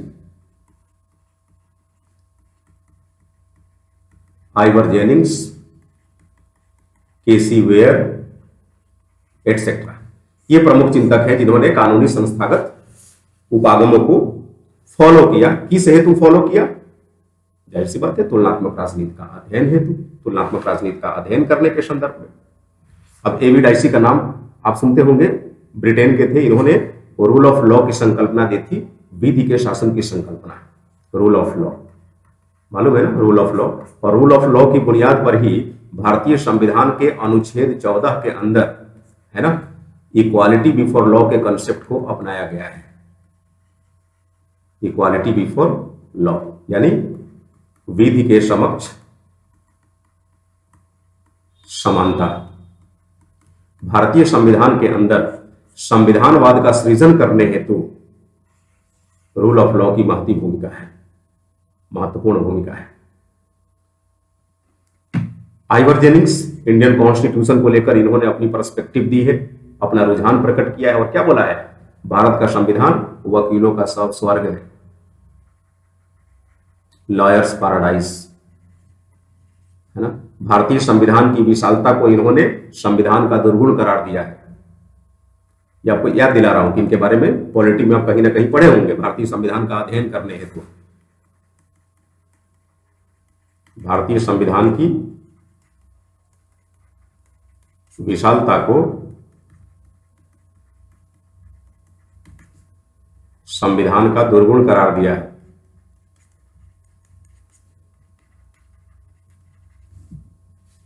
ब्रिटिश विधि शास्त्री थे, ये लॉ एक्सपर्ट थे। केसी वेयर, ये राष्ट्रमंडल का लेखक था, एक तरह से इतिहासकार था ये, लेकिन राजनीति पर भी अपनी टिप्पणी करता था।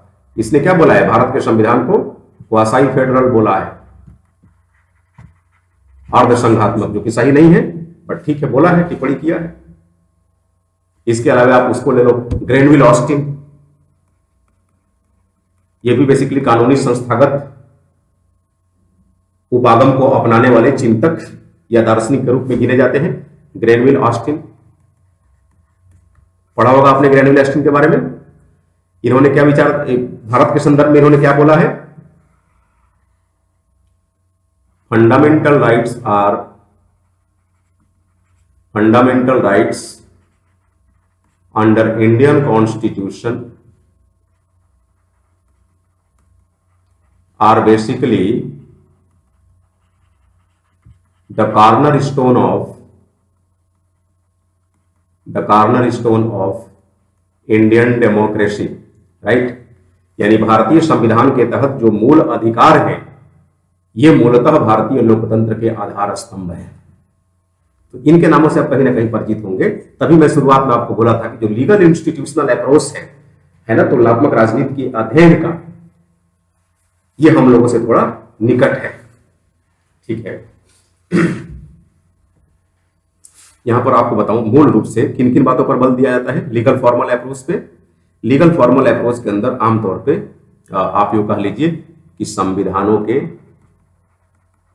प्रकार तथा शासन प्रणालियों के स्वरूप के अध्ययन पर बल दिया जाता है। इतनी सी बात आप ध्यान रखेंगे। लीगल फॉर्मल अप्रोच में तुलनात्मक राजनीति पर विचार प्रकट करने हेतु या तुलनात्मक राजनीति का विश्लेषण करने हेतु किन किन मानकों पर बल दिया जाता है, किन किन बिंदुओं पर बल दिया जाता है। जवाब क्या होगा, संविधानों के प्रकार पर, काइंड्स ऑफ कॉन्स्टिट्यूशन,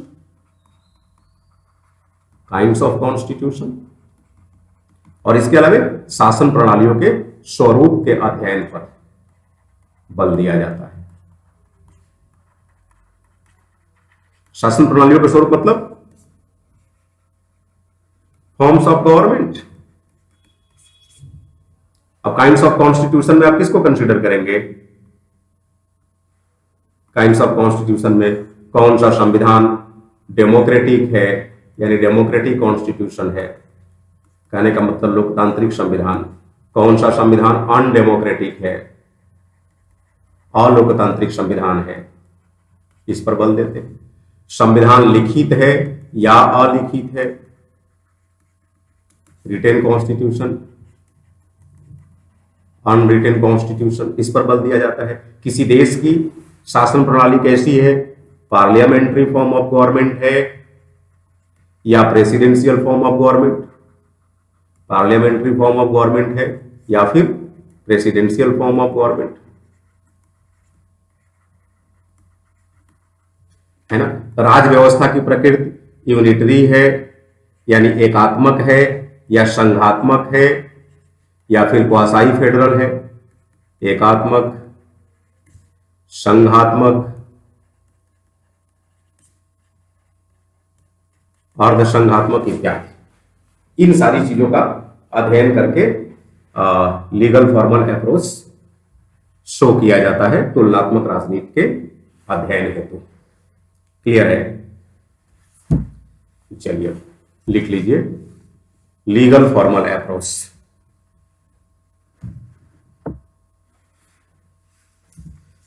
अब देख रहे हैं इसमें भिन्न भिन्न संस्थाओं का अध्ययन करने के लिए, राजनीतिक प्रणालियों का अध्ययन करने के लिए सरकार के अंगों का तुलनात्मक अध्ययन किया जाता है, विधायिका का, कार्यपालिका का, न्यायपालिका का, वगैरह वगैरह। तो लिखो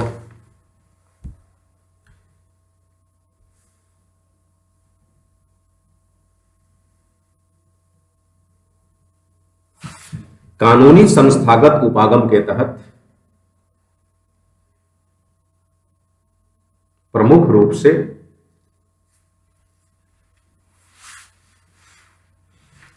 एवी Dicey,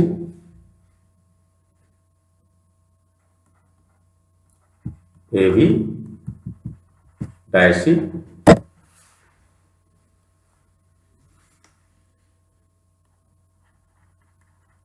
Ivoire Jennings, Granville Austin,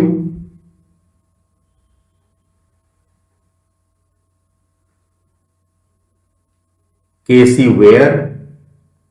KC Wheare, Hindi में वेयर कैसे लिखेंगे? ऐसे, ह व संयुक्त, केसी वेयर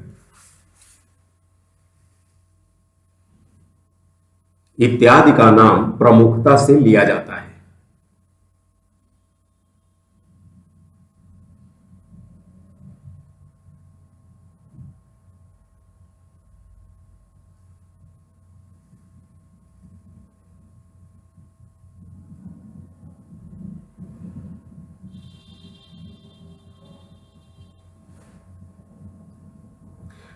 कानूनी संस्थागत उपागम के तहत, कानूनी संस्थागत उपागम के तहत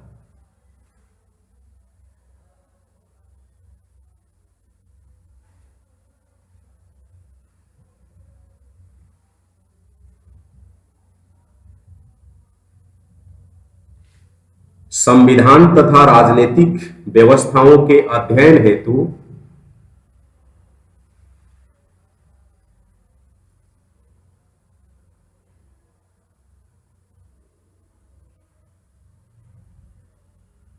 संविधान तथा राजनीतिक व्यवस्थाओं के अध्ययन हेतु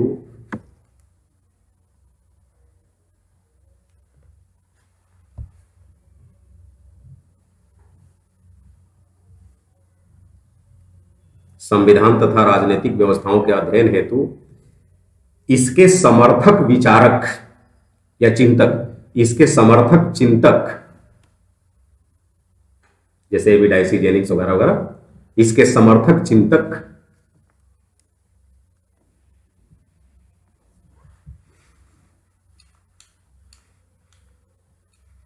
संविधान के भिन्न भिन्न रूपों,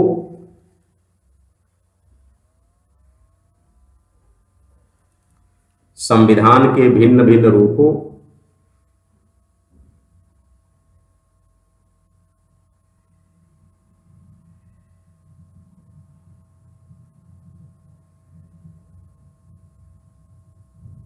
जैसे लिखित व अलिखित संविधान का अध्ययन, लिखित व अलिखित संविधान का अध्ययन, कॉमा लोकतांत्रिक व अलोकतांत्रिक संविधानों का अध्ययन,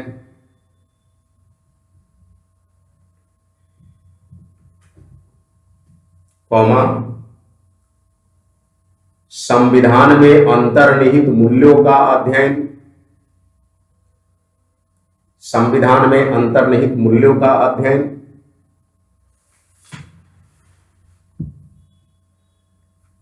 कॉमा भिन्न भिन्न शासन प्रणालियों,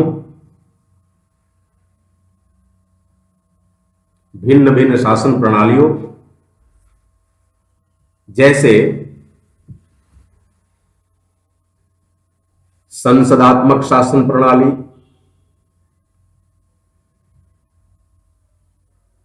कॉमा अध्यक्षात्मक शासन प्रणाली, प्रेसिडेंशियल फॉर्म ऑफ गवर्नमेंट, अध्यक्षात्मक शासन प्रणाली,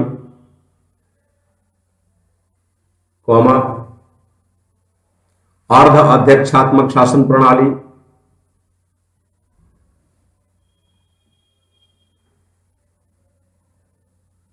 कॉमा राज व्यवस्था का एकात्मक स्वरूप,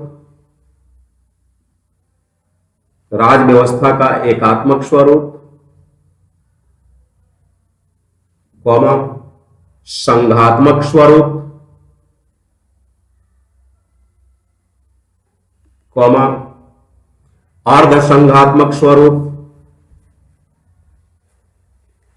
इत्यादि के अध्ययन पर बल देते हैं, इत्यादि के अध्ययन पर बल देते हैं।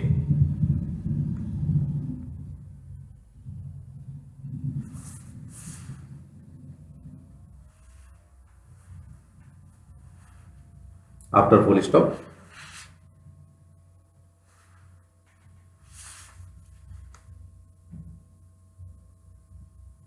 इसी प्रकार संस्थाओं के अध्ययन हेतु, यानी इंस्टीट्यूशंस के या इंस्टीट्यूशनल बॉडीज के, इसी प्रकार संस्थागत निकायों के अध्ययन हेतु, संस्थागत निकायों के, निकाय बोलते हैं बॉडीज को, संस्थागत निकायों के अध्ययन हेतु इस उपागम के अंतर्गत, इस उपागम मतलब कानूनी संस्थागत उपागम, इस उपागम के अंतर्गत भिन्न भिन्न देशों की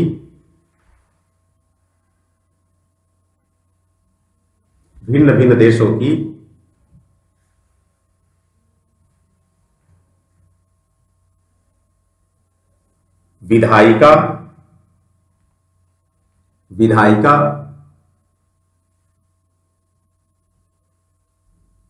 कार्यपालिका तथा न्यायपालिका का तुलनात्मक अध्ययन किया जाता है। फिर से सुनिए, भिन्न भिन्न देशों की विधायिका, कार्यपालिका तथा न्यायपालिका का अध्ययन किया जाता है।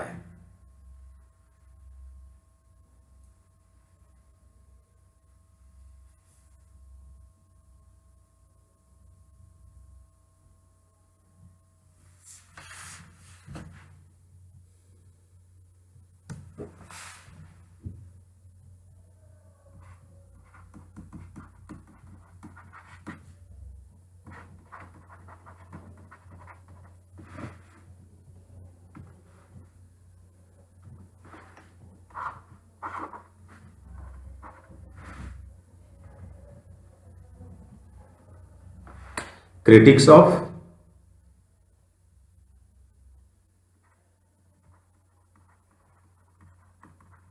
conventional approaches in the study of comparative politics।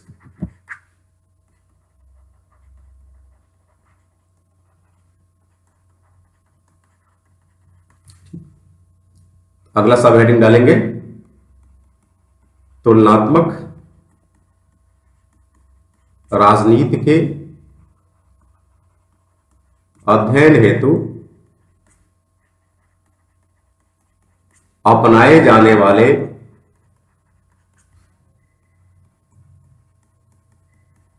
परंपरागत उपागमों की आलोचना।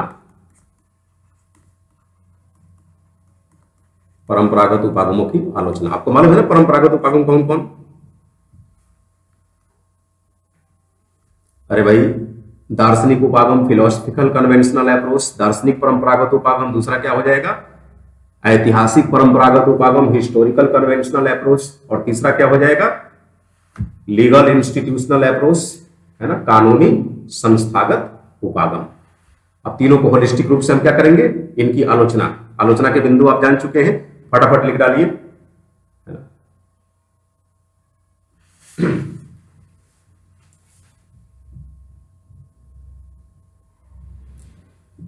निम्नलिखित बिंदुओं के आधार पर, निम्नलिखित बिंदुओं के आधार पर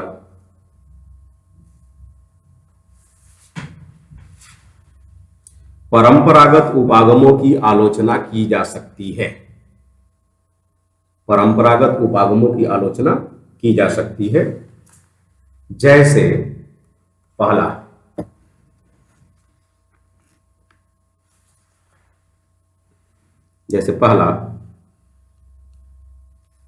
परंपरागत उपागम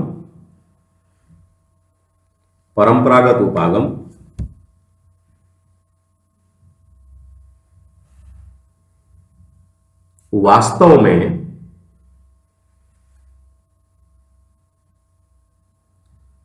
में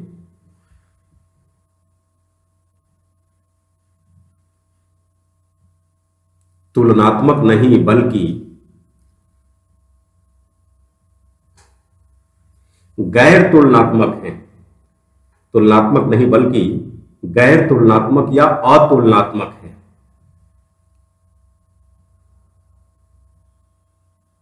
तुलना कहां से की गई जी? पहले से इसमें जहां पर निगमनात्मक प्रणाली अपनाएंगे आप, डिडक्टिव मेथड अपनाएंगे, वहां तुलना कहां हो रही है? एक आधार वाक्य आपने मान लिया या एक मूलभूत अवधारणा मान ली और उसी अवधारणा की बुनियाद पर नई नई अवधारणाओं को तलाश रहे हैं आप, ढूंढ रहे हैं, इसमें तुलना कहां हो रही है? तो परंपरागत उपागम तुलनात्मक नहीं अपितु अतुलनात्मक है। ऐसा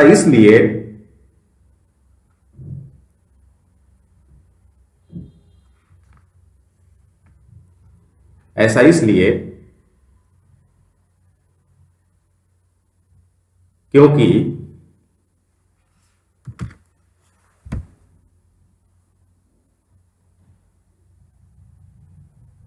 इनमें निष्कर्ष का आधार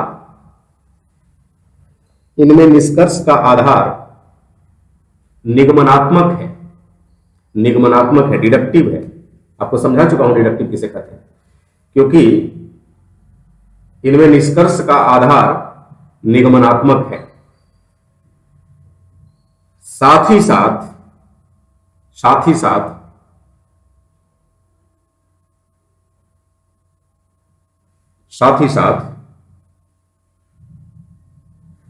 परंपरागत उपागमों के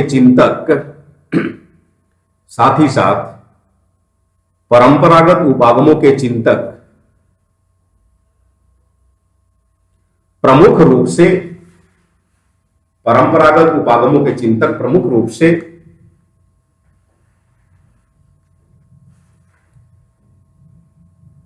पश्चिमी देशों के संविधानों व राजनीतिक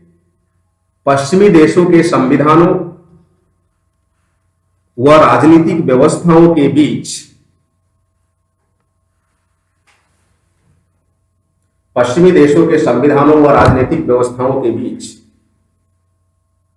तुलना पर बल दिए हैं।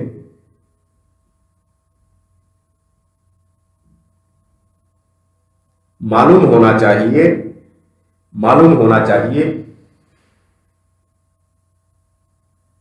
पश्चिमी देशों की राजनीतिक व्यवस्थाएं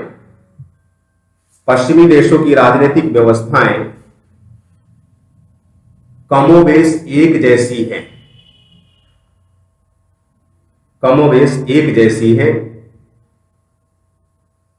लिहाजा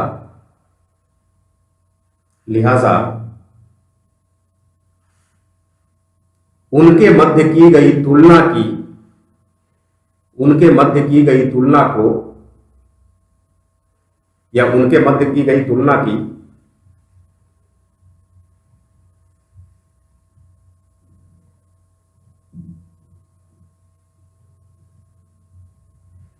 कोई व्यवहारिकता या वैज्ञानिकता नहीं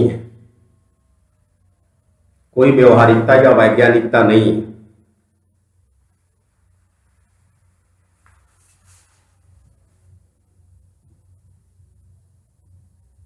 सेकेंड पॉइंट,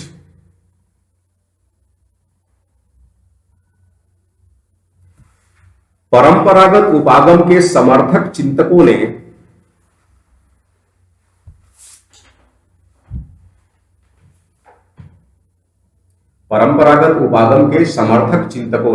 थिंकर्स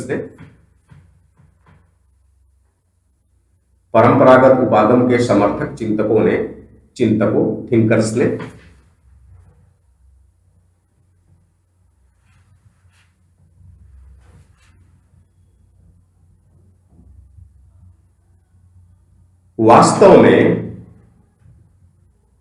वास्तव में तुलनात्मक राजनीति के अध्ययन के स्थान पर तुलनात्मक सरकारों का अध्ययन किया है। फिर से सुनिए, परंपरागत उपागम के चिंतकों ने वास्तव में तुलनात्मक राजनीति की नहीं बल्कि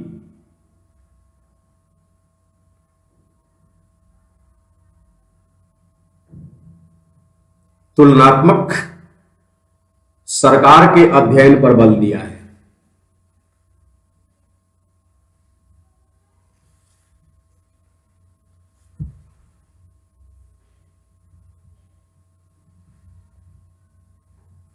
क्लियर है? नेक्स्ट पॉइंट,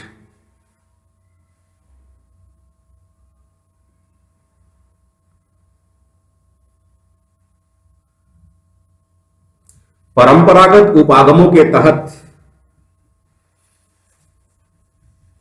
परंपरागत उपागमों के तहत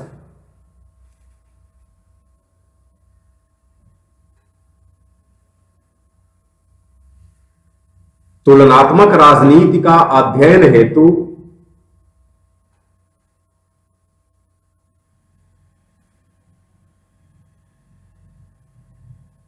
वैज्ञानिक मानकों का सहारा नहीं लिया गया है।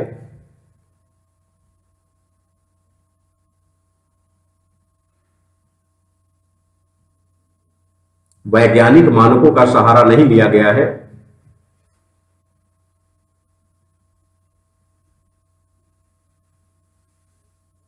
यह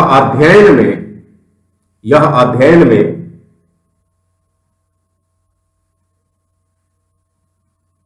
अनुभव तथा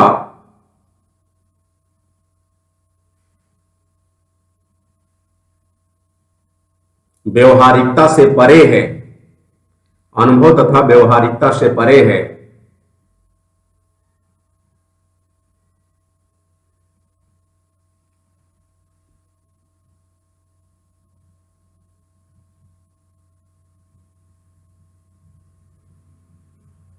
तथा आदर्श के सन्निकट है। आदर्श आइडियलिस्टिक है, आदर्श मूलक है, तथा आदर्श मूलक है।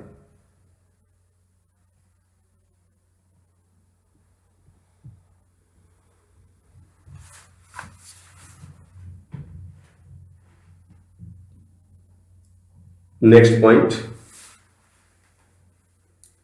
परंपरागत उपागमों के माध्यम से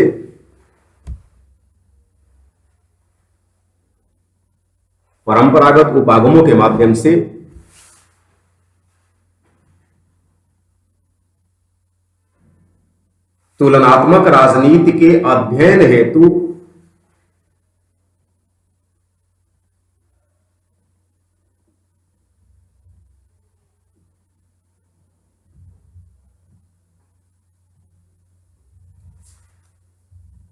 विश्लेषण निकालने के स्थान पर विश्लेषण निकालने के स्थान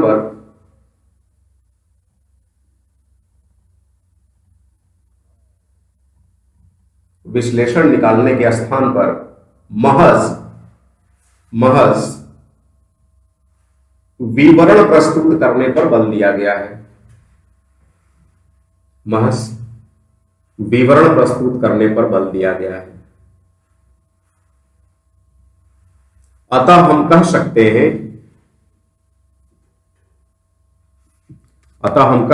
हैं कि परंपरागत उपागम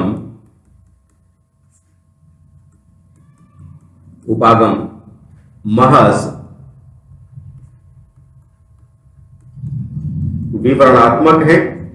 विवरणात्मक है तथा इनमें विश्लेषण का अभाव है। तथा इनमें विश्लेषण का अभाव है।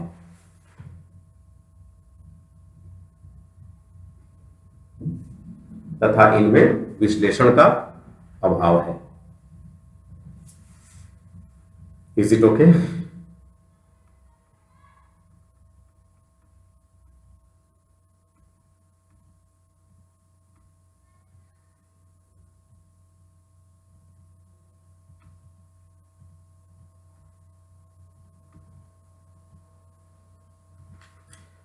तो इस तरीके से हम लोगों ने तुलनात्मक राजनीति के अध्ययन हेतु अपनाए जाने वाले प्रमुख रूप से जो दो अप्रोचेज हैं, एक परंपरागत अप्रोच यानी कन्वेंशनल अप्रोच और दूसरा मॉडेस्ट अप्रोच यानी आधुनिक अप्रोच, इन दोनों में एक अप्रोच के बारे में आज हम लोगों ने पढ़ा, कन्वेंशनल अप्रोच। और कन्वेंशनल अप्रोच को फॉलो करने वाली जो तीन प्रणालियां हैं, फिलोसफिकल, हिस्टोरिकल और तीसरी लीगल इंस्टीट्यूशनल, इन तीनों के बारे में हम लोगों ने अध्ययन किया। आशा करता हूं कि आप अब तुलनात्मक राजनीति के अध्ययन हेतु परंपरागत उपागमों के बारे में बखूबी समझ चुके होंगे। अगली कक्षा में हम लोग तुलनात्मक राजनीति के अध्ययन हेतु आधुनिक उपागमों के बारे में पढ़ेंगे। आधुनिक उपागमों, और आपको मालूम है आधुनिक उपागमों की श्रेणी में हम किसके किसके बारे में अध्ययन करेंगे। सबसे पहले आधुनिक उपागमों की श्रेणी में हम लोग व्यवस्था उपागम के बारे में पढ़ेंगे, सिस्टम अप्रोच के बारे में। देन हम लोग संरचनात्मक कार्यात्मक उपागम के बारे में पढ़ेंगे, यानी structural functional approach. Then we will see some upon political development approach, that is राजनीतिक विकास उपागम। Then it will come political modernisation approach, राजनीतिक आधुनिकीकरण उपागम, है ना, या पॉलिटिकल मॉडेस्ट अप्रोच कह लो। फिर बात करेंगे हम लोग पॉलिटिकल कल्चरल अप्रोच, राजनीतिक सांस्कृतिक उपागम। फिर राजनीतिक समाजशास्त्री उपागम, political sociological approach, and finally we will study about political economic approach, राजनीतिक अर्थशास्त्री उपागम, है ना। जाहिर सी बात है आधुनिक उपागमों की जो श्रृंखला है इनकी शुरुआत कहां से होती है? सेकेंड वर्ल्ड वॉर के बाद। सेकेंड वर्ल्ड वॉर के बाद, और देखेंगे कि सेकेंड वर्ल्ड वॉर के बाद आधुनिक उपागमों का जो स्वरूप है ये परंपरागत उपागमों से साफ साफ बदल गया, क्योंकि सेकेंड वर्ल्ड वॉर के बाद जो पॉलिटिकल ऑर्डर चेंज हुआ विश्व व्यवस्था में, या एक तरह से कह सकते हैं कि कॉन्स्टिट्यूशनल ऑर्डर चेंज हुआ, संवैधानिक अनुक्रम या राजनीतिक अनुक्रम, जाहिर सी बात है उस पर सेकेंड वर्ल्ड वॉर का बहुत बड़ा छाप था। विश्व युद्ध, द्वितीय विश्व युद्ध के बाद राजनीतिक अनुक्रम बदलता है ना। अब जाहिर सी बात है तुलनात्मक राजनीति के अध्ययन हेतु अपनाए जाने वाली जो परंपरागत उपागम है उनमें सेकेंड वर्ल्ड वॉर के अनुभव को समाविष्ट नहीं किया गया है। इसे कहां शामिल किया गया? मॉडर्न अप्रोचेस में, यानी कंपैरेटिव पॉलिटिक्स की स्टडी हेतु, अध्ययन हेतु जो मॉडेस्ट अप्रोच अपनाए गए, मॉडर्न अप्रोच अपनाए गए, उन अप्रोचेस को फॉलो करते समय सेकेंड वर्ल्ड वॉर के माध्यम से जो भी बदलाव आए थे, इन बदलावों के अनुभव को ध्यान में रखते हुए ये अप्रोच फॉलो किए गए, है ना। तो आपको नहीं लगता कि सत्य के अधिक नजदीक होंगे ये अप्रोच, है ना, वैज्ञानिक होंगे, इनकी स्टडी का जो तरीका है निगमनात्मक होगा या आगमनात्मक होगा? जवाब क्या होगा आपका? डिडक्टिव होगा कि इंडक्टिव होगा? जाहिर सी बात है यहां पर इंडक्टिव अप्रोच अपनाए जाएंगे। ये सत्य के अधिक नजदीक होगा, प्रैक्टिकल होगा, अनुभव पे आधारित होगा, रियलिस्टिक या आइडियलिस्टिक नहीं होगा, खास करके आइडियलिस्टिक, रियलिस्टिक होगा, आई एम सॉरी, ये रियलिस्टिक होगा, है ना। यहां पर आदर्श पे कम और हकीकत पे अधिक बल दिया जाएगा। एक और बात, अभी अभी आपने देखा ट्रेडिशनल अप्रोच की जब हम आलोचना कर रहे थे तो मैंने बताया आपको, आपने लिखा भी कि जो कन्वेंशनल अप्रोच है ना, कन्वेंशनल अप्रोच, परंपरागत उपागम तुलनात्मक राजनीति का अध्ययन हेतु, उस अप्रोच के तहत केवल पश्चिमी देशों की संवैधानिक योजनाओं का अध्ययन किया गया। और सेकेंड वर्ल्ड वॉर के बाद आपको मालूम है कि एशिया और अफ्रीका के कई सारे देश जो पहले पश्चिमी शक्तियों के उपनिवेश हुआ करते थे वो आजादी को प्राप्त करते हैं। आजादी प्राप्त करने के बाद अपनी अपनी राजनीतिक प्रणालियां स्थापित करते हैं, है ना, अपनी देश की परिस्थितियों व हालातों को ध्यान में रखते हुए अनुकूल संवैधानिक योजनाओं को अपनाते हैं। तो आधुनिक उपागमों में आपको नहीं लगता कि ये सारे न्यू डेवलपमेंट्स भी एनकलकेट कर लिए जाएंगे, शामिल कर लिए जाएंगे, जिनका सर्वथा अभाव दिखता है प्राचीन उपागमों में या परंपरागत उपागमों में? तो ये सारे परिवर्तन हम यहां पर देखेंगे और इनके बारे में अध्ययन करेंगे।